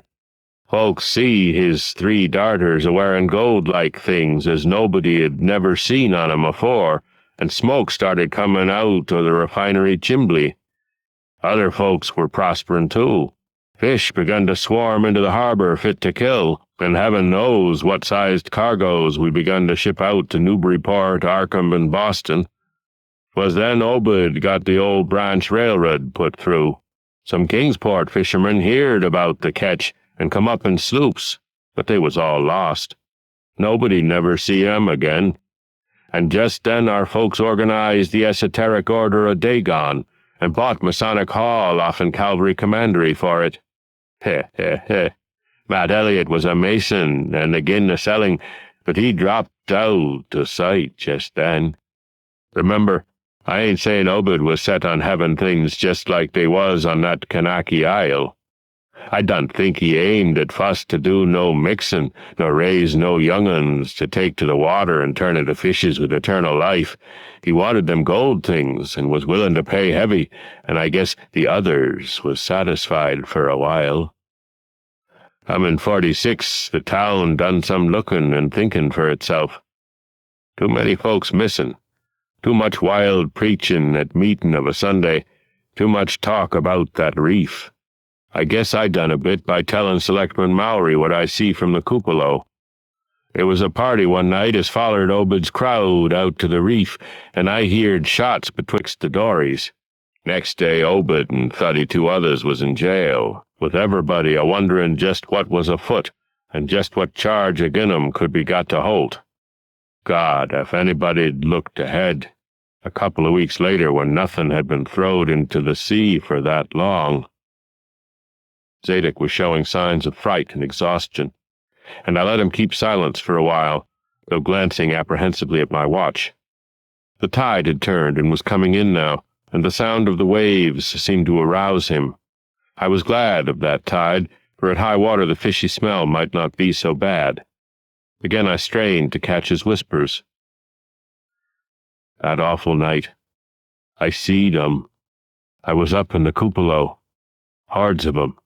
Swarms of 'em. All over the reef and swimming up the harbor into the Monuxet. God, what happened in the streets of Innsmouth that night. They rattled our door, but Pa wouldn't open. Then he clumb out the kitchen winder with his musket to find Selectman Mowry and see what he could do. Mounds of the dead and the dying, shots and screams, shouting in Old Square and Town Square and New Church Green, jail throwed open, proclamation, treason. Called it the plague when folks come in and found half our people missing. Nobody left but them as had jine in with Obed and them things or else keep quiet. Never heard of my pa no more. The old man was panting and perspiring profusely. His grip on my shoulder tightened. Everything cleaned up in the morning, but they was traces. Obed, he kinder takes charge and says things is going to be changed. Others will worship with us at meeting time, and sartain houses has got to entertain guests. They wanted to mix like they done with the Kanaki's, and he, for one, didn't feel bound to stop 'em. Far gone was Obed, just like a crazy man on the subject. He says they brung us fish and treasure, and should have what they hankered arter. Nothing was to be different on the outside, only we was to keep shy of strangers if we knowed what was good for us. We all had to take the oath of Dagon, and later on there was second and third oaths that some on us took. Them as had helped special, that get special rewards, gold and such. No use balking, for they was millions of 'em down there. They'd rather not start rising and wiping out humankind, but if they was gave away and forced to, they could do a lot toward just that. We didn't have them old charms to cut 'em off like folks in the South Sea did, and them Kanakis wouldn't never give away their secrets. Yield up enough sacrifices and savage knickknacks and harborage in the town when they wanted it, and they'd let well enough alone. Wouldn't bother no strangers as might bear tales outside, that is, without they got prying. All in the band of the faithful, order a Dagon, and the children should never die, but go back to the Mother Hydra and Father Dagon, what we all come from onst. Ya, Thulu Ftagin, and Glui Glaunaf, Thulu Rilya, Ga Nagel Ftagin. Old Zadok was fast lapsing into stark raving, and I held my breath. Poor old soul! To what pitiful depths of hallucination had his liquor, plus his hatred of the decay, alienage, and disease around him, brought that fertile, imaginative brain? He began to moan now, and tears were coursing down his channeled cheeks into the depths of his beard. God, what I seen since I was 15-year-old. Meeny, tekel a parson.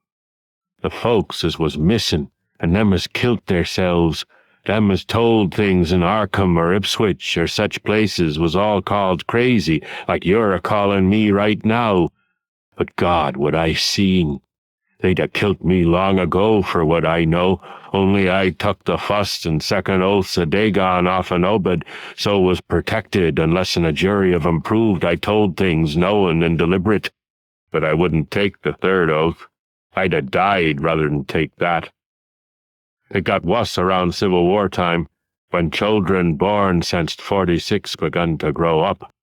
Some of 'em, that is. I was afeard. Never did no pryin' arter that awful night, and never see one of them close to in all my life.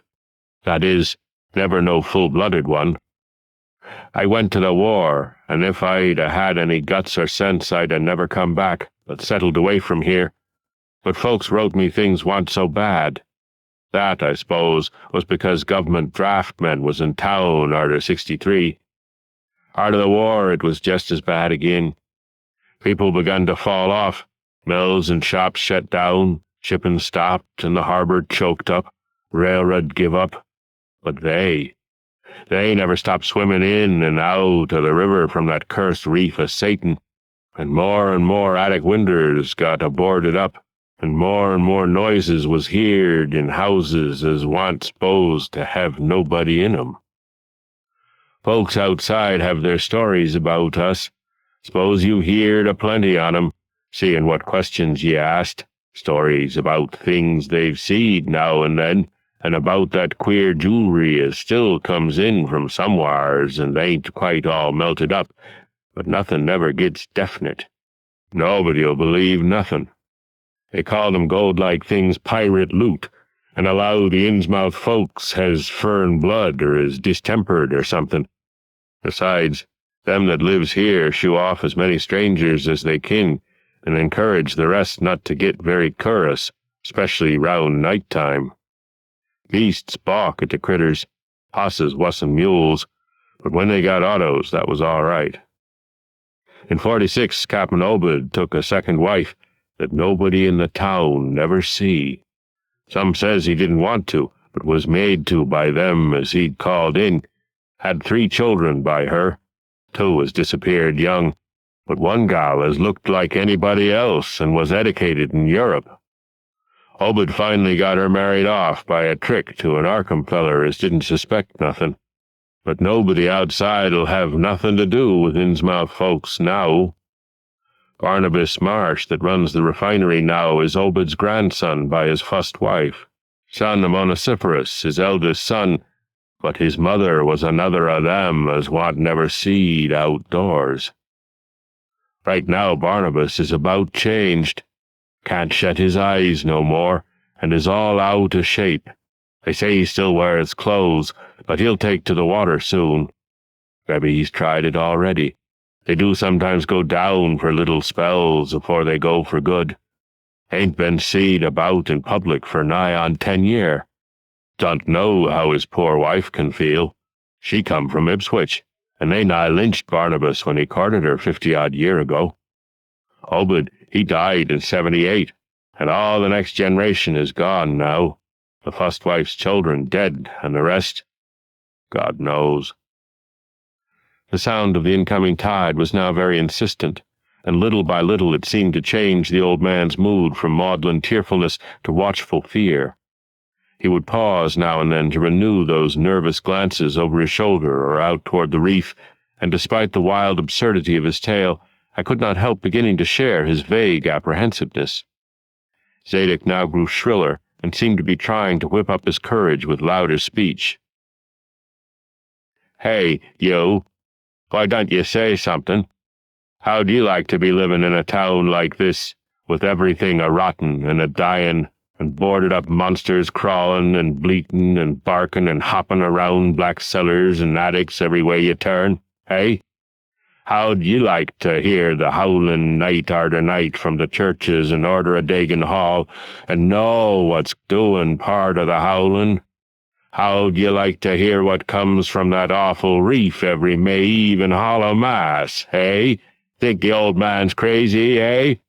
Well, sir, let me tell you, that ain't the wust." Zadok was really screaming now, and the mad frenzy of his voice disturbed me more than I care to own. "Curse ye, don't set there a-staring at me with them eyes. I tell Obed Marsh he's in hell, and has got to stay there. In hell, I says. Can't get me. I hain't done nothing, nor told nobody nothing." "Oh, you, young feller? Well, even if I hain't told nobody nothing yet, I'm a-goin' to now. You just set still and listen to me, boy. This is what I ain't never told nobody. I says I didn't do no pryin' arter that night, but I found things out just the same. You want to know what the real horror is, hey? Well, it's this. It ain't what them fish devils has done, but what they're a-goin' to do. They're a-bringin' things up out of where they come from into the town. Been doing it for years and slackening up lately. Them houses north of the river betwixt Water and Main Streets is full of 'em. Them devils and what they brung. And when they get ready, I say, when they get ready. Ever hear tell of a Shoggoth? Hey, d'ye hear me? I tell you, I know what them things be. I seen 'em one night when... Yeah! Yeah! The hideous suddenness and inhuman frightfulness of the old man's shriek almost made me faint. His eyes, looking past me toward the malodorous sea, were positively starting from his head, while his face was a mask of fear worthy of Greek tragedy.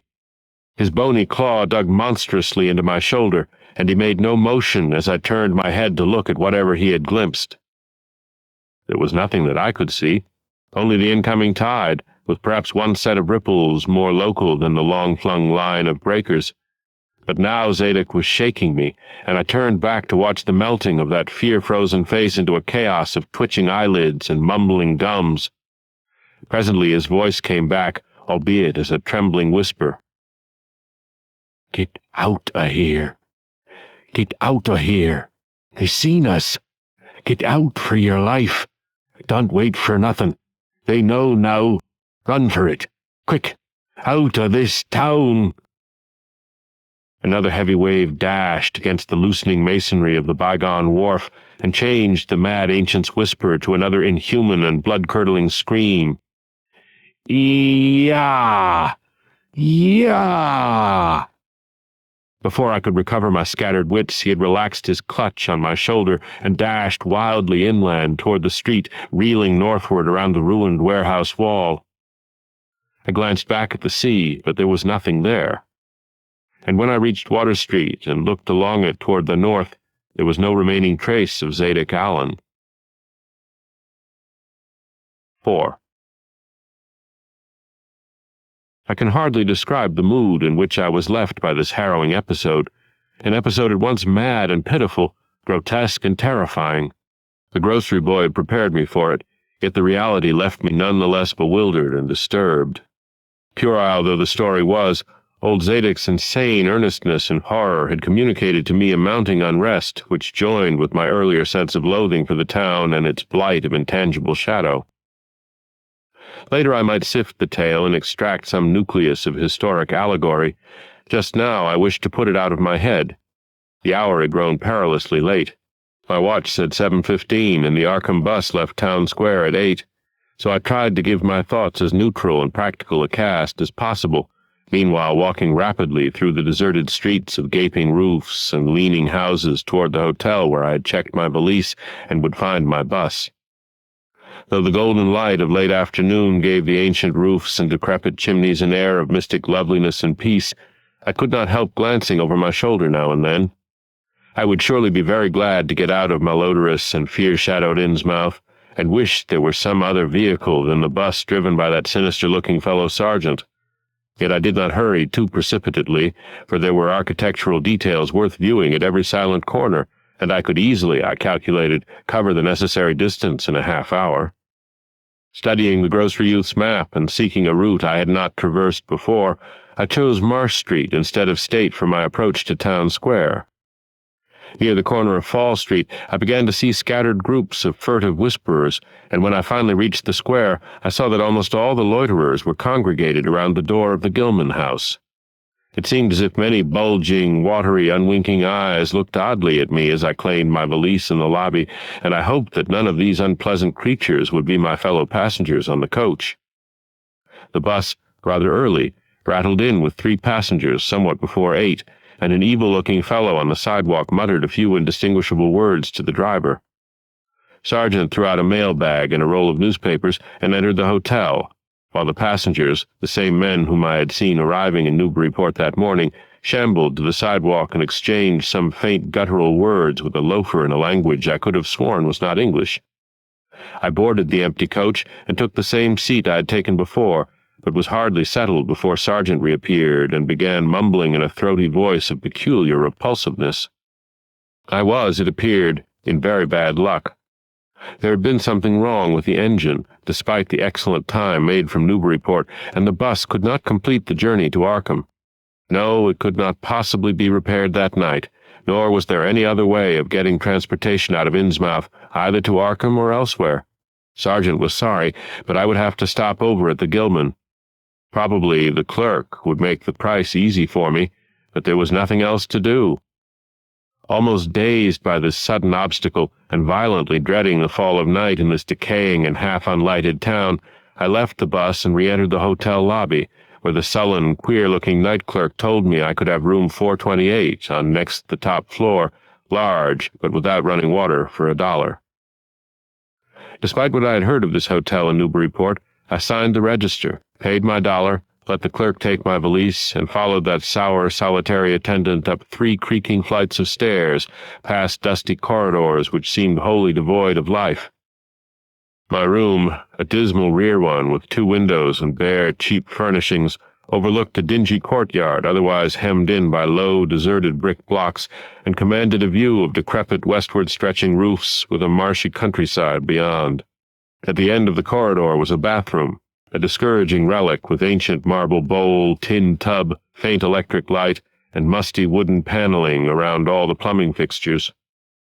It being still daylight, I descended to the square and looked around for a dinner of some sort, noticing as I did so the strange glances I received from the unwholesome loafers. Since the grocery was closed, I was forced to patronize the restaurant I had shunned before.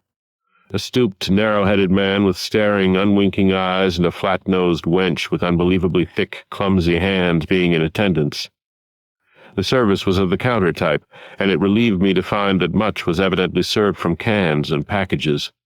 A bowl of vegetable soup with crackers was enough for me, and I soon headed back for my cheerless room at the Gilman, getting an evening paper and a fly-specked magazine from the evil-visaged clerk at the rickety stand beside his desk.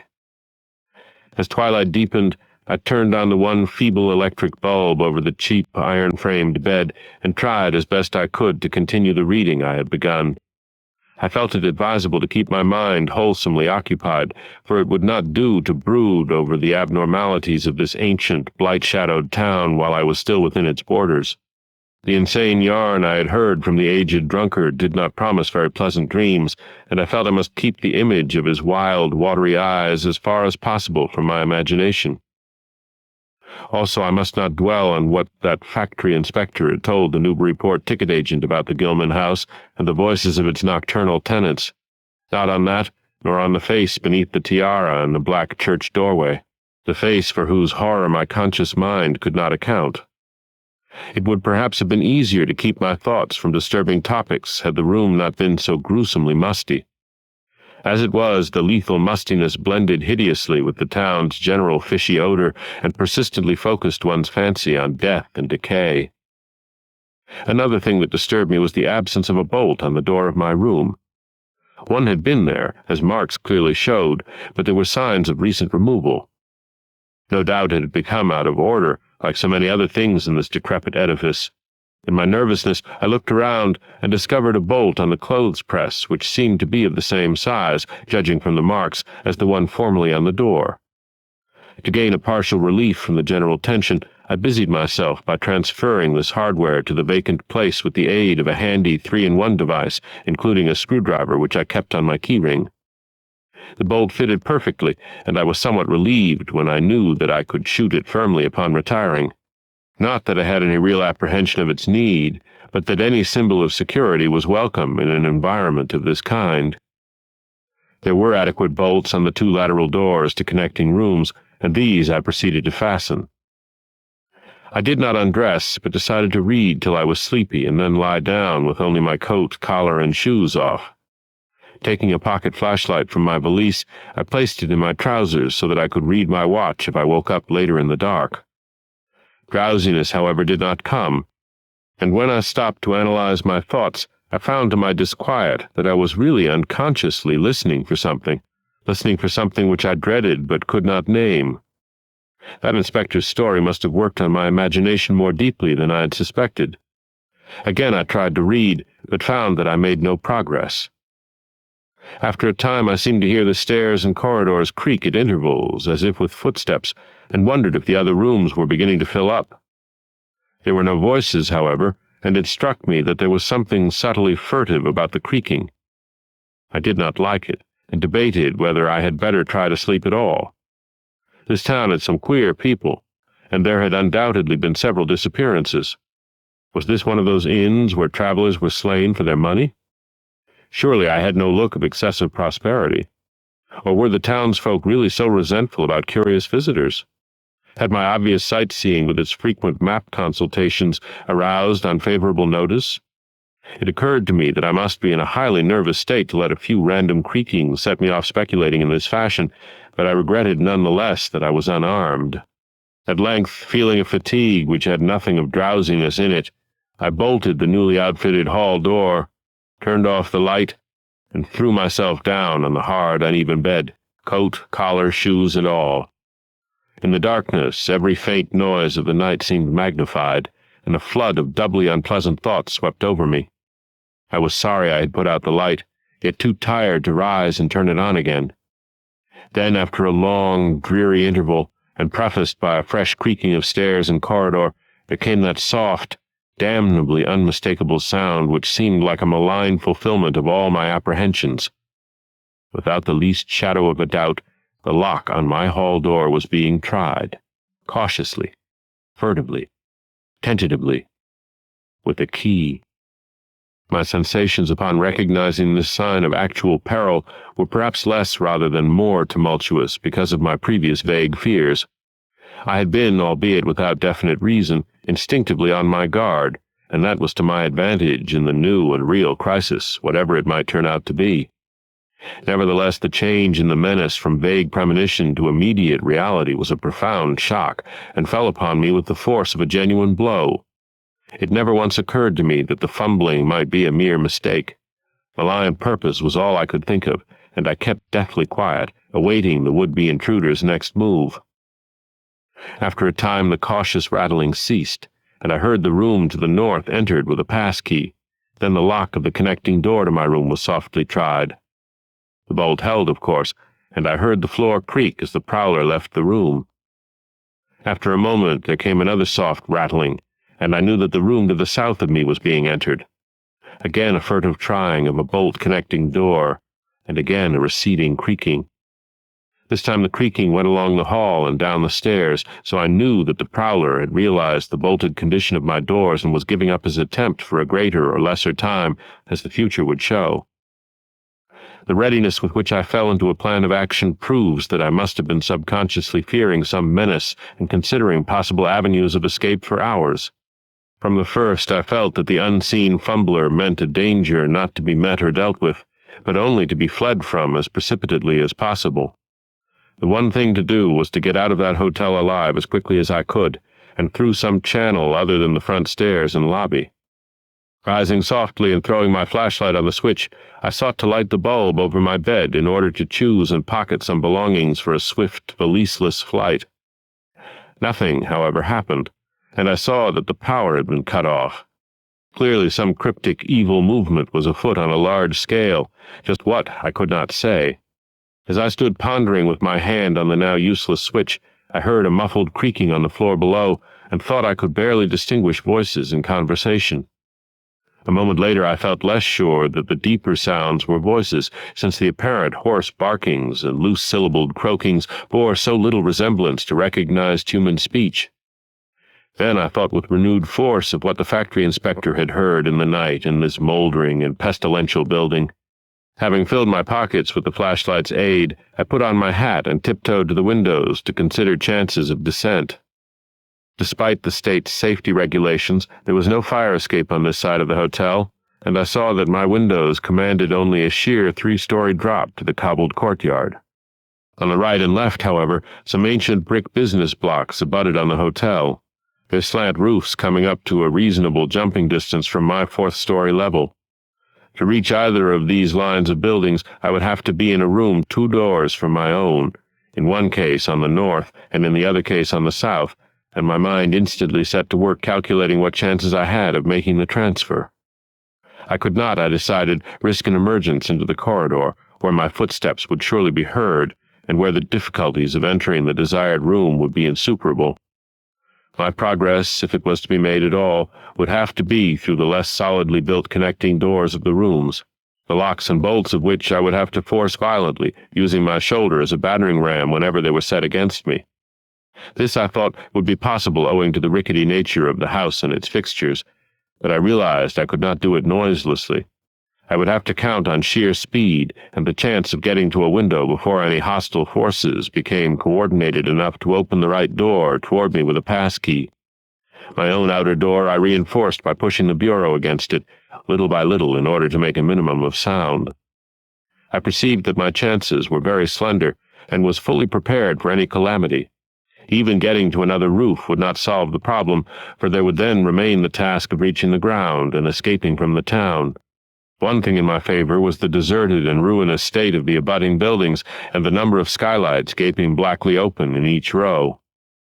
Gathering from the grocery boy's map that the best route out of town was southward, I glanced first at the connecting door on the south side of the room. It was designed to open in my direction, hence I saw, after drawing the bolt and finding other fastenings in place, it was not a favorable one for forcing. Accordingly, abandoning it as a route, I cautiously moved the bedstead against it to hamper any attack which might be made on it later from the next room. The door on the north was hung to open away from me, and this, though a test proved it to be locked or bolted from the other side, I knew must be my route. If I could gain the roofs of the buildings in Payne Street and descend successfully to the ground level, I might perhaps dart through the courtyard and the adjacent or opposite buildings to Washington or Bates, or else emerge in Payne and edge around southward into Washington. In any case, I would aim to strike Washington somehow and get quickly out of the town square region.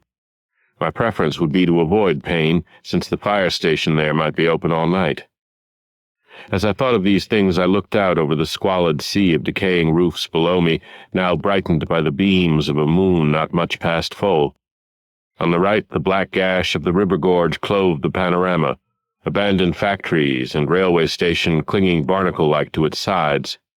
Beyond it, the rusted railway and the Rowley Road led off through a flat, marshy terrain dotted with islets of higher and drier scrub-grown land. On the left, the creek-threaded countryside was nearer, the narrow road to Ipswich gleaming white in the moonlight. I could not see from my side of the hotel the southward route toward Arkham which I had determined to take. I was irresolutely speculating on when I had better attack the northward door, and on how I could least audibly manage it, when I noticed that the vague noises underfoot had given place to a fresh and heavier creaking of the stairs. A wavering flicker of light showed through my transom, and the boards of the corridor began to groan with a ponderous load. Muffled sounds of possible vocal origin approached, and at length a firm knock came at my outer door. For a moment I simply held my breath and waited. Eternities seemed to elapse, and the nauseous, fishy odor of my environment seemed to mount suddenly and spectacularly. Then the knocking was repeated, continuously and with growing insistence. I knew that the time for action had come, and forthwith drew the bolt of the northward connecting door, bracing myself for the task of battering it open. The knocking waxed louder, and I hoped that its volume would cover the sound of my efforts. At last, beginning my attempt, I lunged again and again at the thin paneling with my left shoulder, heedless of shock or pain. The door resisted even more than I had expected, but I did not give in, and all the while the clamor at the door increased. Finally, the connecting door gave, but with such a crash that I knew those outside must have heard. Instantly, the outside knocking became a violent battering, while keys sounded ominously in the hall doors of the rooms on both sides of me. Rushing through the newly opened connection, I succeeded in bolting the northerly hall door before the lock could be turned, but even as I did so, I heard the hall door of the third room, the one from whose window I had hoped to reach the roof below, being tried with a pass-key. For an instant I felt absolute despair, since my trapping in a chamber with no window egress seemed complete. A wave of almost abnormal horror swept over me, and invested with a terrible but unexplainable singularity the flashlight glimpsed dust prints made by the intruder who had lately tried my door from this room. Then, with a dazed automatism which persisted despite hopelessness, I made for the next connecting door and performed the blind motion of pushing at it in an effort to get through and, granting that fastenings might be as providentially intact as in this second room, bolt the hall door beyond before the lock could be turned from outside. Sheer fortunate chance gave me my reprieve, for the connecting door before me was not only unlocked but actually ajar. In a second I was through, and had my right knee and shoulder against a hall door which was visibly opening inward. My pressure took the opener off guard, for the thing shut as I pushed so that I could slip the well-conditioned bolt as I had done with the other door. As I gained this respite, I heard the battering at the two other doors abate, while a confused clatter came from the connecting door I had shielded with the bedstead. Evidently the bulk of my assailants had entered the southerly room and were massing in a lateral attack. But at the same moment a pass-key sounded in the next door to the north, and I knew that a nearer peril was at hand. The northward connecting door was wide open, but there was no time to think about checking the already turning lock in the hall. All I could do was to shut and bolt the open connecting door, as well as its mate on the opposite side, pushing a bedstead against the one and a bureau against the other, and moving a washstand in front of the hall door. I saw, trust to such makeshift barriers to shield me till I could get out the window and on the roof of the Payne Street block.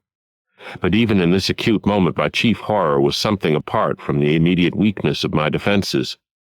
I was shuddering because not one of my pursuers, despite some hideous pantings, gruntings, and subdued barkings at odd intervals, was uttering an unmuffled or intelligible vocal sound. As I moved the furniture and rushed toward the windows, I heard a frightful scurrying along the corridor toward the room north of me and perceived that the southward battering had ceased. Plainly, most of my opponents were about to concentrate against the feeble connecting door, which they knew must open directly on me. Outside, the moon played on the ridgepole of the block below, and I saw that the jump would be desperately hazardous because of the steep surface on which I must land. Surveying the conditions, I chose the more southerly of the two windows as my avenue of escape, planning to land on the inner slope of the roof and make for the nearest skylight. Once inside one of the decrepit brick structures, I would have to reckon with pursuit, but I hoped to descend and dodge in and out of yawning doorways along the shadowed courtyard, eventually getting to Washington Street and slipping out of town toward the south. The clatter at the northerly connecting door was now terrific, and I saw that the weak paneling was beginning to splinter. Obviously the besiegers had brought some ponderous object into play as a battering ram. The bedstead, however, still held firm, so that I had at least a faint chance of making good my escape. As I opened the window, I noticed that it was flanked by heavy velour draperies suspended from a pole by brass rings, and also that there was a large projecting catch for the shutters on the exterior.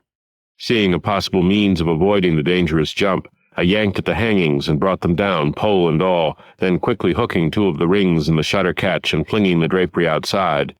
The heavy folds reached fully to the abutting roof, and I saw that the rings and catch would be likely to bear my weight.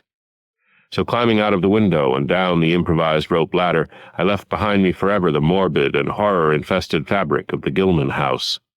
I landed safely on the loose slates of the steep roof and succeeded in gaining the gaping black skylight without a slip.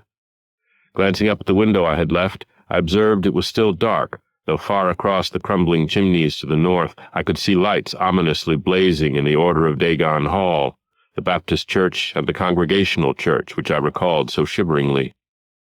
There had seemed to be no one in the courtyard below, and I hoped there would be a chance to get away before the spreading of a general alarm. Flashing my pocket lamp into the skylight, I saw that there were no steps down. The distance was slight, however, so I clambered over the brink and dropped, striking a dusty floor littered with crumbling boxes and barrels. The place was ghoulish-looking, but I was past minding such impressions, and made at once for the staircase revealed by my flashlight, after a hasty glance at my watch, which showed the hour to be 2 a.m. The steps creaked, but seemed tolerably sound, and I raced down past a barn-like second story to the ground floor. The desolation was complete, and only echoes answered my footfalls. At length I reached the lower hall, at one end of which I saw a faint luminous rectangle marking the ruined Payne Street doorway. Heading the other way, I found the back door also open, and darted out and down 5 stone steps to the grass-grown cobblestones of the courtyard. The moonbeams did not reach down here, but I could just see my way about without using the flashlight. Some of the windows on the Gilman house side were faintly glowing, and I thought I heard confused sounds within. Walking softly over to the Washington Street side, I perceived several open doorways, and chose the nearest as my route out. The hallway inside was black, and when I reached the opposite end, I saw that the street door was wedged immovably shut. Resolved to try another building, I groped my way back toward the courtyard, but stopped short when close to the doorway. For out of an open door in the Gilman house, a large crowd of doubtful shapes was pouring, lanterns bobbing in the darkness, and horrible croaking voices exchanging low cries in what was certainly not English. The figures moved uncertainly, and I realized to my relief that they did not know where I had gone. But for all that, they sent a shiver of horror through my frame. Their features were indistinguishable, but their crouching, shambling gait was abominably repellent. And worst of all, I perceived that one figure was strangely robed and unmistakably surmounted by a tall tiara of a design altogether too familiar. As the figures spread throughout the courtyard, I felt my fears increase.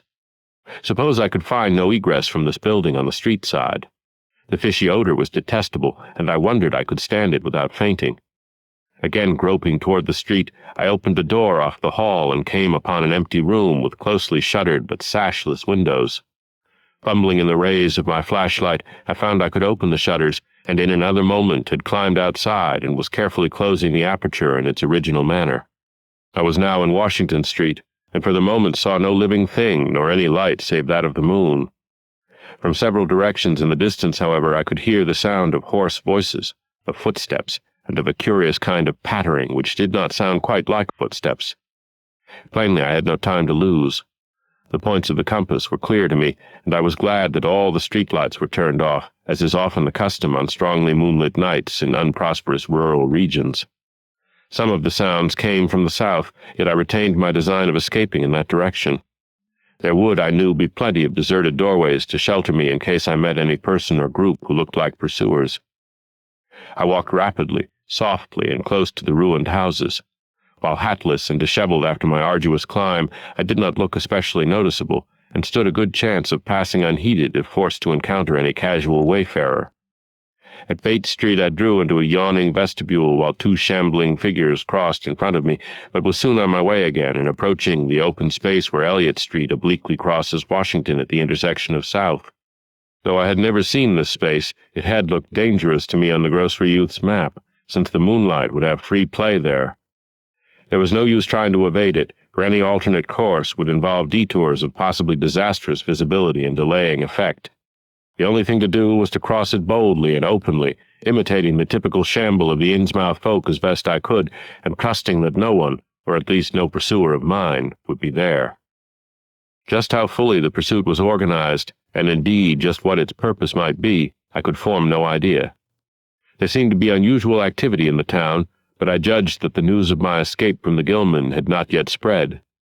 I would, of course, soon have to shift from Washington to some other southward street, for that party from the hotel would doubtless be after me. I must have left dust prints in that last old building revealing how I had gained the street. The open space was, as I had expected, strongly moonlit, and I saw the remains of a park-like, iron-railed green in its center. Fortunately, no one was about, though a curious sort of buzz or roar seemed to be increasing in the direction of Town Square. South Street was very wide, leading directly down a slight declivity to the waterfront and commanding a long view out at sea, and I hoped that no one would be glancing up it from afar as I crossed in the bright moonlight. My progress was unimpeded, and no fresh sound arose to hint that I had been spied. Glancing about me, I involuntarily let my pace slacken for a second to take in the sight of the sea, gorgeous in the burning moonlight at the street's end. Far out beyond the breakwater was the dim, dark line of Devil Reef, and as I glimpsed it, I could not help thinking of all the hideous legends I had heard in the last 34 hours, legends which portrayed this ragged rock as a veritable gateway to realms of unfathomed horror and inconceivable abnormality. Then, without warning, I saw the intermittent flashes of light on the distant reef. They were definite and unmistakable, and awaked in my mind a blind horror beyond all rational proportion. My muscles tightened for panic flight, held in only by a certain unconscious caution and half-hypnotic fascination. And to make matters worse, there now flashed forth from the lofty cupola of the Gilman house, which loomed up to the northeast behind me, a series of analogous though differently spaced gleams which could be nothing less than an answering signal. Controlling my muscles and realizing afresh how plainly visible I was, I resumed my brisker and feignedly shambling pace, though keeping my eyes on that hellish and ominous reef as long as the opening of South Street gave me a seaward view. What the whole proceeding meant I could not imagine, unless it involved some strange rite connected with Devil Reef, or unless some party had landed from a ship on that sinister rock. I now bent to the left around the ruinous green, still gazing toward the ocean as it blazed in the spectral summer moonlight, and watched the cryptical flashing of those nameless, unexplainable beacons. It was then that the most horrible impression of all was borne in upon me, the impression which destroyed my last vestige of self-control and set me running frantically southward past the yawning black doorways and fishily staring windows of that deserted nightmare street. For at a closer glance I saw that the moonlit waters between the reef and the shore were far from empty. They were alive with a teeming horde of shapes swimming inward toward the town, and even at my vast distance and in my single moment of perception, I could tell that the bobbing heads and flailing arms were alien and aberrant in a way scarcely to be expressed or consciously formulated.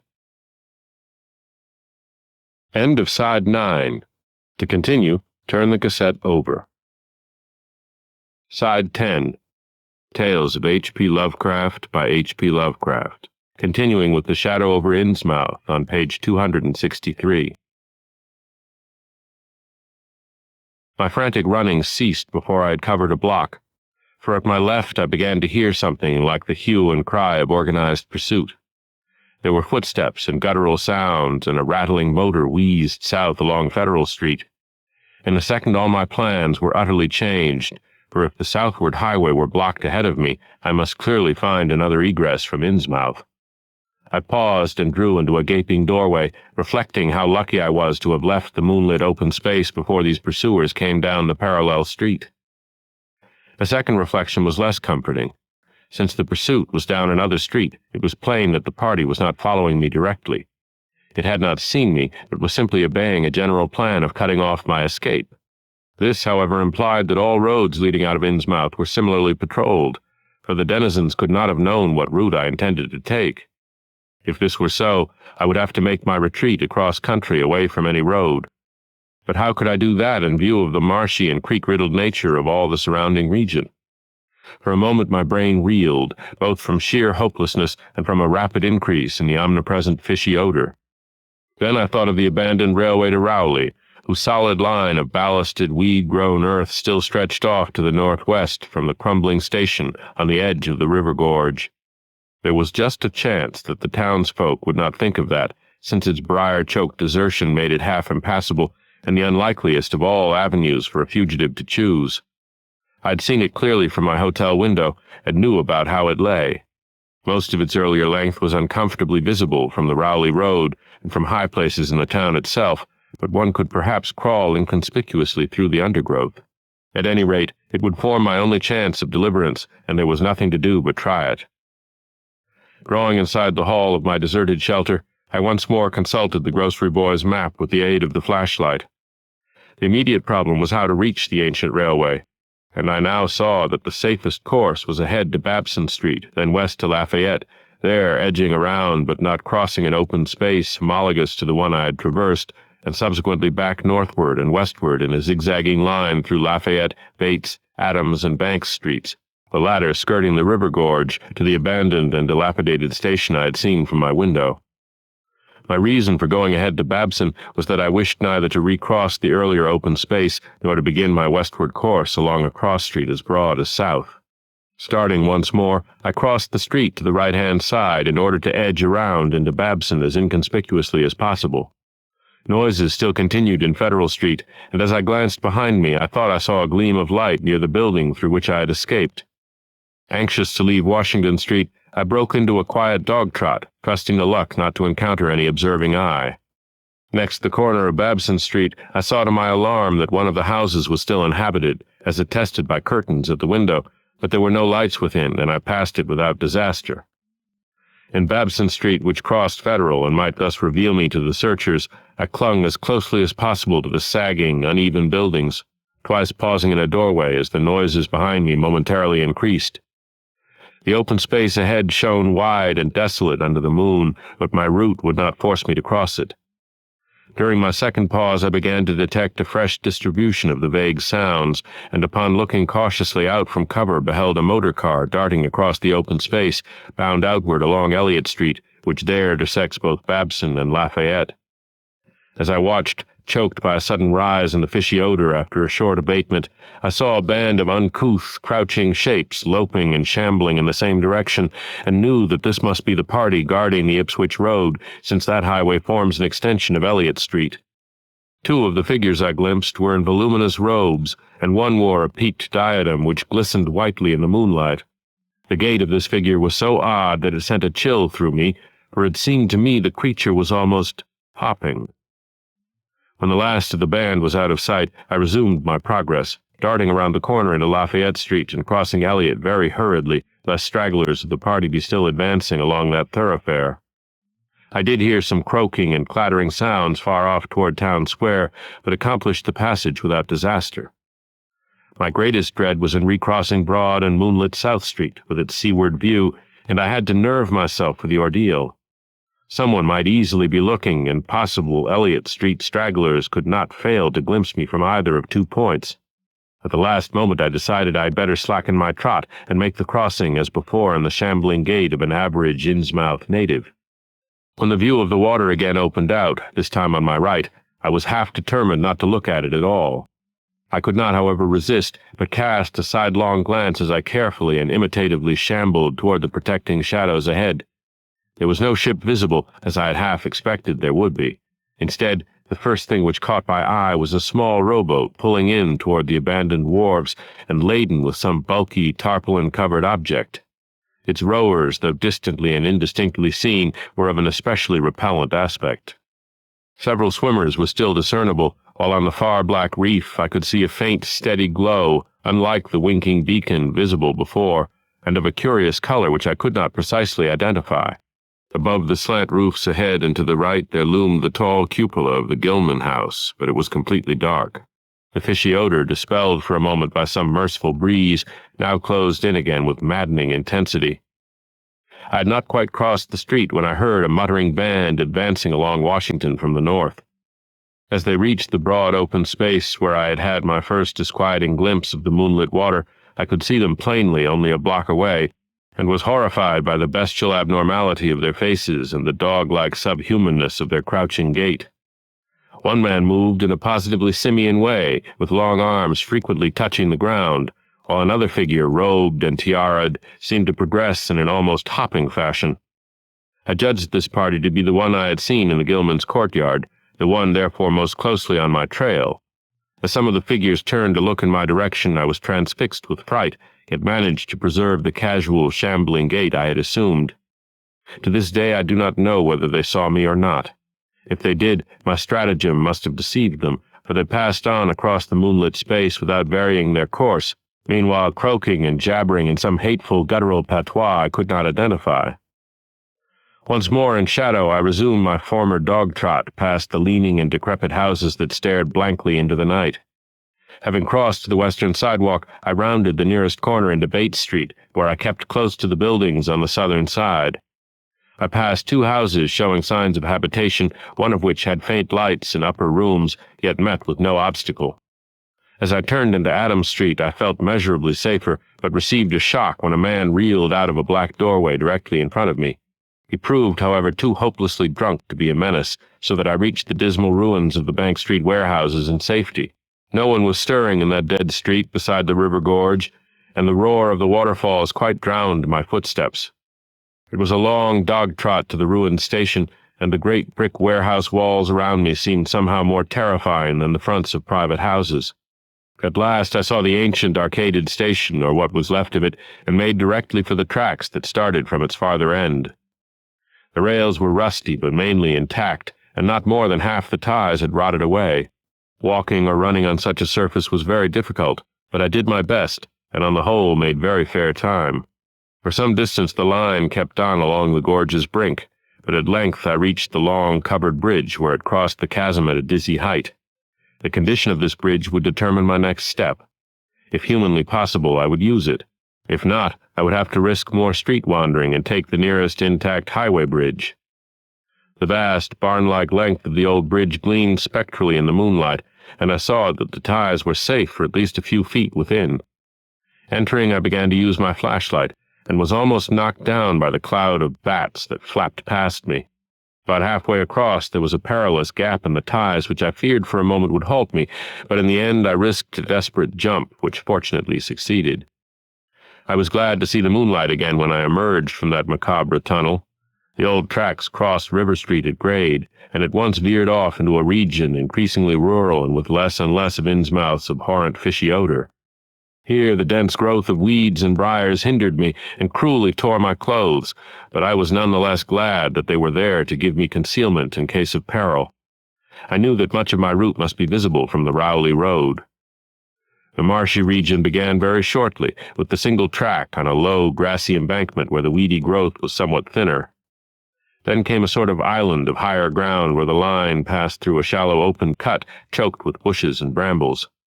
I was very glad of this partial shelter, since at this point the Rowley Road was uncomfortably near according to my window view.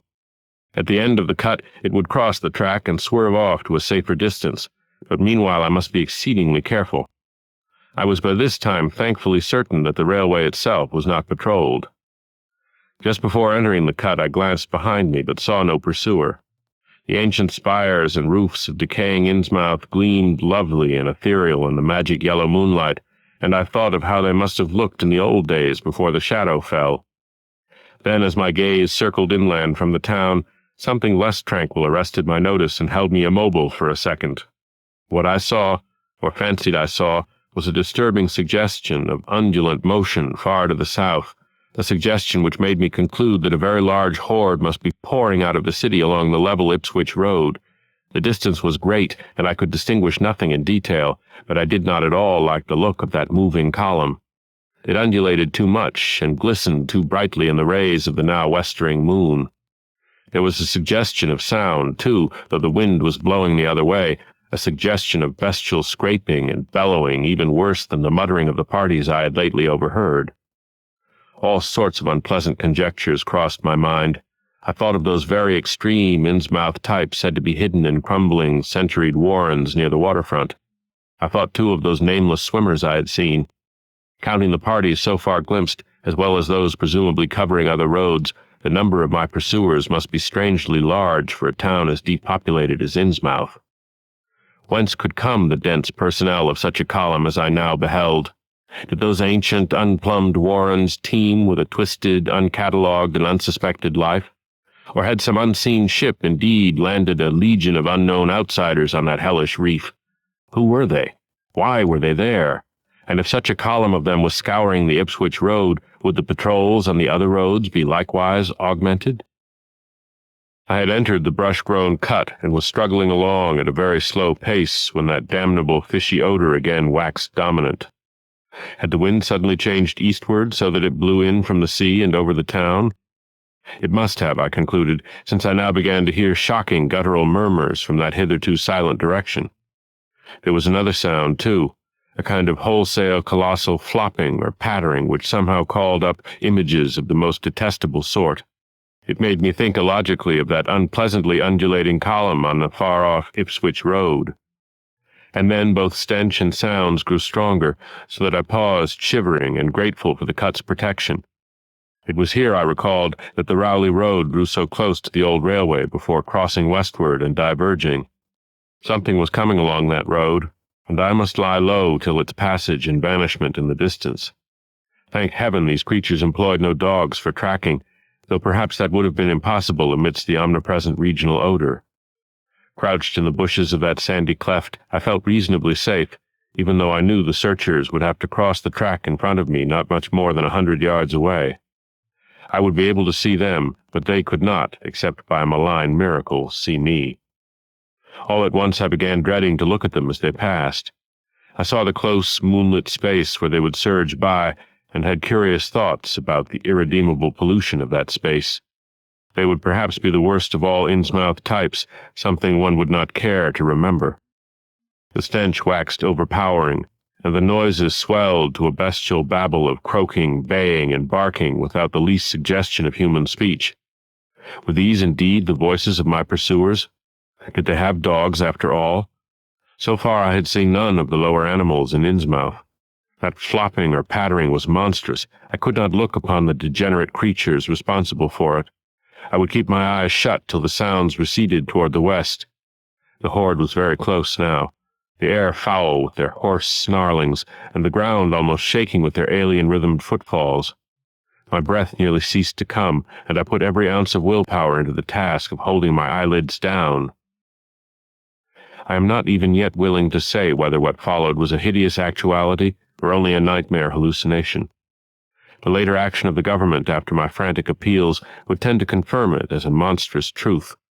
But could not an hallucination have been repeated under the quasi-hypnotic spell of that ancient, haunted, and shadowed town? Such places have strange properties, and the legacy of insane legend might well have acted on more than one human imagination amidst those dead, stench-cursed streets and huddles of rotting roofs and crumbling steeples. Is it not possible that the germ of an actual contagious madness lurks in the depths of that shadow over Innsmouth? Who can be sure of reality after hearing things like the tale of old Zadok Allen? The government men never found poor Zadok, and have no conjectures to make as to what became of him. Where does madness leave off and reality begin? Is it possible that even my latest fear is sheer delusion? But I must try to tell what I thought I saw that night under the mocking yellow moon, saw surging and hopping down the Rowley Road in plain sight in front of me as I crouched among the wild brambles of that desolate railway cut. Of course, my resolution to keep my eyes shut had failed. It was foredoomed to failure, for who could crouch blindly while a legion of croaking, baying entities of unknown source flopped noisomely past, scarcely more than 100 yards away? I thought I was prepared for the worst, and I really ought to have been prepared considering what I had seen before. My other pursuers had been accursedly abnormal, so should I not have been ready to face a strengthening of that abnormal element, to look upon forms in which there was no mixture of the normal at all? I did not open my eyes until the raucous clamor came loudly from a point obviously straight ahead. Then I knew that a long section of them must be plainly in sight where the sides of the cut flattened out and the road crossed the track, and I could no longer keep myself from sampling whatever horror that leering yellow moon might have to show. It was the end, of whatever remains to me of life on the surface of this earth, of every vestige of mental peace and confidence in the integrity of nature and of the human mind. Nothing that I could have imagined, nothing even that I could have gathered had I credited old Zadok's crazy tale in the most literal way, would be in any way comparable to the demoniac, blasphemous reality that I saw, or believe I saw. I have tried to hint what it was in order to postpone the horror of writing it down baldly. Can it be possible that this planet has actually spawned such things? That human eyes have truly seen as objective flesh what man has hitherto known only in febrile fantasy and tenuous legend? And yet I saw them in a limitless stream, flopping, hopping, croaking, bleating, surging inhumanely through the spectral moonlight in a grotesque, malignant saraband of fantastic nightmare. And some of them had tall tiaras of that nameless whitish-gold metal, and some were strangely robed, and one who led the way was clad in a ghoulishly humped black coat and striped trousers, and had a man's felt hat perched on the shapeless thing that answered for a head. I think their predominant color was a grayish-green, though they had white bellies. They were mostly shiny and slippery, but the ridges of their backs were scaly. Their forms vaguely suggested the anthropoid, while their heads were the heads of fish with prodigious bulging eyes that never closed. At the sides of their necks were palpitating gills, and their long paws were webbed. They hopped irregularly, sometimes on 2 legs and sometimes on 4. I was somehow glad that they had no more than 4 limbs. Their croaking, baying voices, clearly used for articulate speech, held all the dark shades of expression which their staring faces lacked. But for all of their monstrousness, they were not unfamiliar to me. I knew too well what they must be, for was not the memory of that evil tiara at Newburyport still fresh? They were the blasphemous fish-frogs of the nameless design, living and horrible, and as I saw them I knew also of what that humped tiara'd priest in the black church basement had so fearsomely reminded me. Their number was past guessing. It seemed to me that there were limitless swarms of them, and certainly my momentary glimpse could have shown only the least fraction. In another instant everything was blotted out by a merciful fit of fainting, the first I had ever had. 5. It was a gentle daylight rain that awaked me from my stupor in the brush-grown railway cut, and when I staggered out to the roadway ahead, I saw no trace of any prints in the fresh mud. The fishy odor, too, was gone. Innsmouth's ruined roofs and toppling steeples loomed up grayly toward the southeast, but not a living creature did I spy in all the desolate salt marshes around. My watch was still going, and told me that the hour was past noon. The reality of what I had been through was highly uncertain in my mind, but I felt that something hideous lay in the background. I must get away from evil-shadowed Innsmouth, and accordingly I began to test my cramped, wearied powers of locomotion. Despite weakness, hunger, horror, and bewilderment, I found myself after a long time able to walk. So started slowly along the muddy road to Rowley. Before evening, I was in the village, getting a meal and providing myself with presentable clothes. I caught the night train to Arkham, and the next day talked long and earnestly with government officials there, a process I later repeated in Boston. With the main result of these colloquies the public is now familiar, and I wish, for normality's sake, there was nothing more to tell. Perhaps it is madness that is overtaking me, yet perhaps a greater horror, or a greater marvel is reaching out. As may well be imagined, I gave up most of the foreplanned features of the rest of my tour, the scenic, architectural, and antiquarian diversions on which I had counted so heavily, nor did I dare look for that piece of strange jewelry said to be in the Miskatonic University Museum. I did, however, improve my stay in Arkham by collecting some genealogical notes I had long wished to possess, very rough and hasty data, it is true, but capable of good use later on when I might have time to collate and codify them. The curator of the Historical Society there, Mr. E. Lapham Peabody, was very courteous about assisting me and expressed unusual interest when I told him I was a grandson of Eliza Orne of Arkham, who was born in 1867 and had married James Williamson of Ohio at the age of 17. It seemed that a maternal uncle of mine had been there many years before on a quest much like my own, and that my grandmother's family was a topic of some local curiosity. There had, Mr. Peabody said, been considerable discussion about the marriage of her father, Benjamin Orne, just after the Civil War, since the ancestry of the bride was peculiarly puzzling. That bride was understood to have been an orphaned Marsh of New Hampshire, a cousin of the Essex County Marshes, but her education had been in France, and she knew very little of her family. A guardian had deposited funds in a Boston bank to maintain her and her French governess, but that guardian's name was unfamiliar to Arkham people, and in time he dropped out of sight, so that the governess assumed his role by court appointment. The Frenchwoman, now long dead, was very taciturn, and there were those who said she could have told more than she did. But the most baffling thing was the inability of anyone to place the recorded parents of the young woman, Enoch and Lydia Meserve Marsh, among the known families of New Hampshire. Possibly, many suggested, she was the natural daughter of some Marsh of prominence. She certainly had the true Marsh eyes. Most of the puzzling was done after her early death, which took place at the birth of my grandmother, her only child.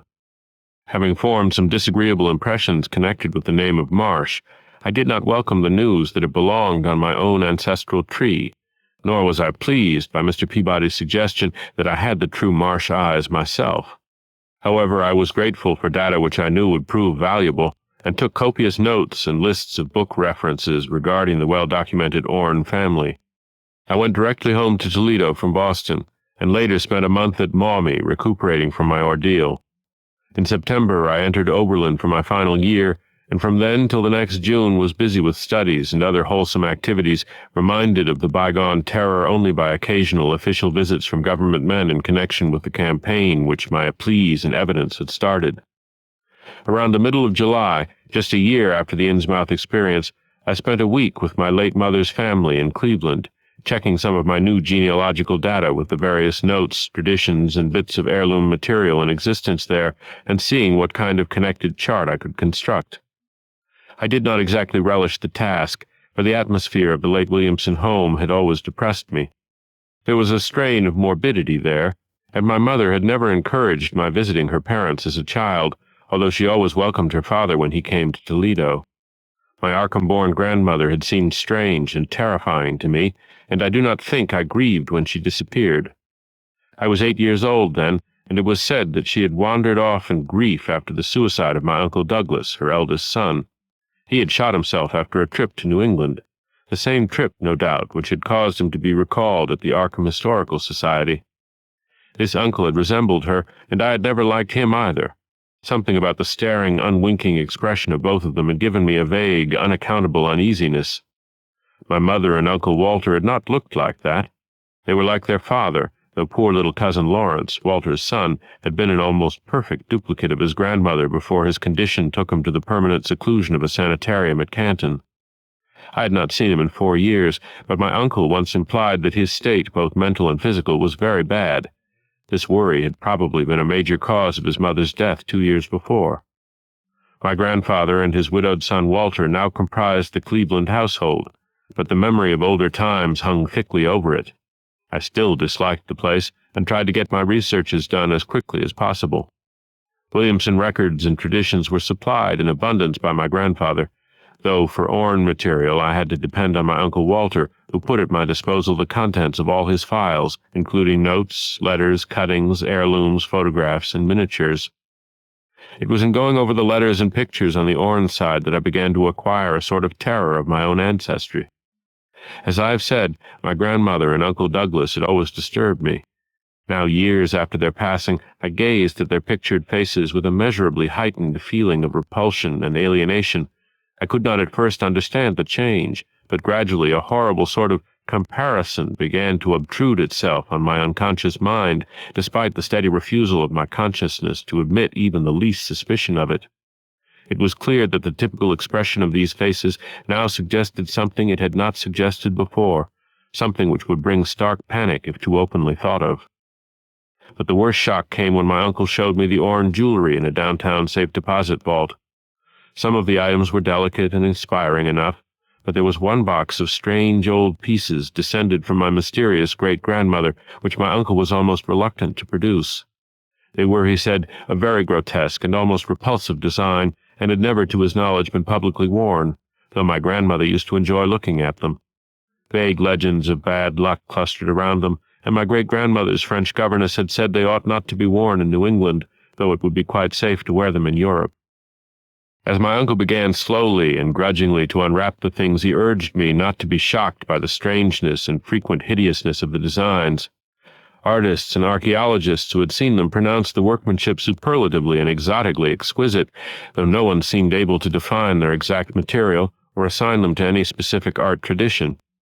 There were 2 armlets, a tiara, and a kind of pectoral, the latter having in high relief certain figures of almost unbearable extravagance.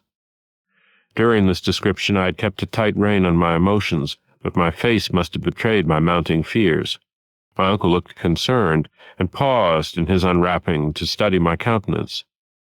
I motioned to him to continue, which he did with renewed signs of reluctance. He seemed to expect some demonstration when the first piece, the tiara, became visible, but I doubt if he expected quite what actually happened. I did not expect it either, for I thought I was thoroughly forewarned regarding what the jewelry would turn out to be. What I did was to faint silently away, just as I had done in that briar-choked railway cut a year before. From that day on, my life has been a nightmare of brooding and apprehension, nor do I know how much is hideous truth and how much madness. My great-grandmother had been a Marsh of unknown source whose husband lived in Arkham, and did not Zadoc say that the daughter of Obed Marsh by a monstrous mother was married to an Arkham man through a trick? What was it the ancient toper had muttered about the likeness of my eyes to Captain Obed's? In Arkham, too, the curator had told me I had the true Marsh eyes. Was Obed Marsh my own great-great-grandfather? Who, or what, then was my great-great-grandmother? But perhaps this was all madness. Those whitish gold ornaments might easily have been bought from some Innsmouth sailor by the father of my great-grandmother, whoever he was.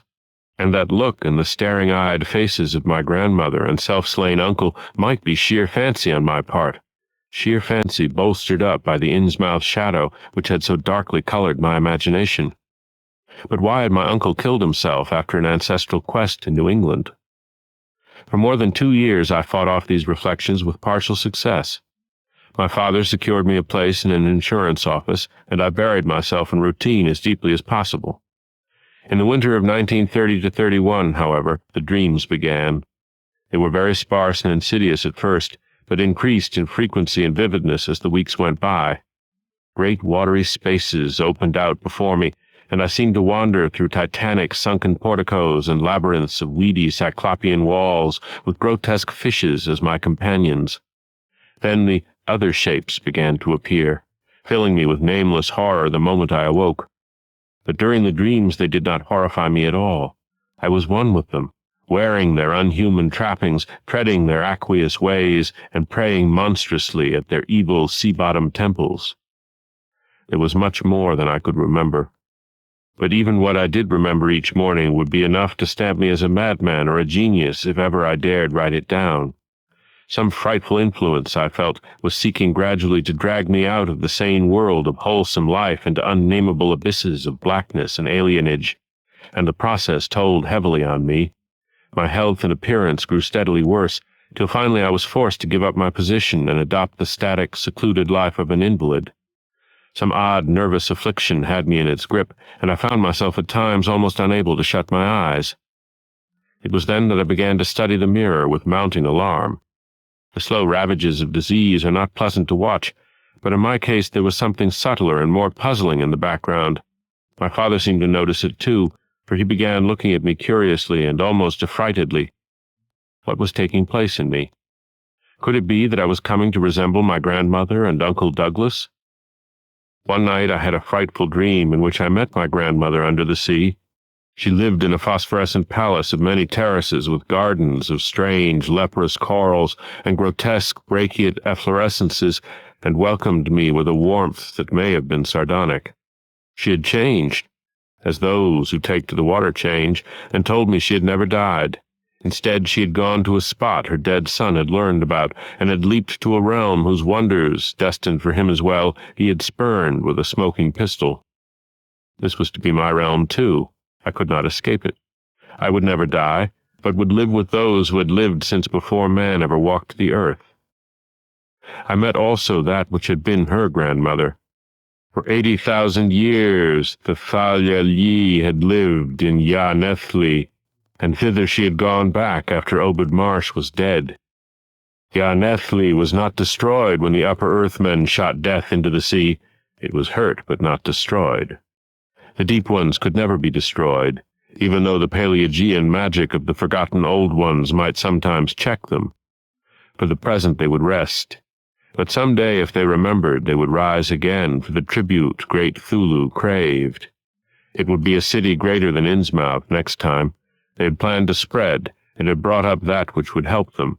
But now they must wait once more. For bringing the upper earthmen's death, I must do a penance, but that would not be heavy. This was the dream in which I saw Shoggoth for the first time, and the sight set me awake in a frenzy of screaming. That morning the mirror definitely told me I had acquired the Innsmouth look. So far I have not shot myself, as my Uncle Douglas did. I bought an automatic and almost took the step, but certain dreams deterred me. The tense extremes of horror are lessening, and I feel queerly drawn toward the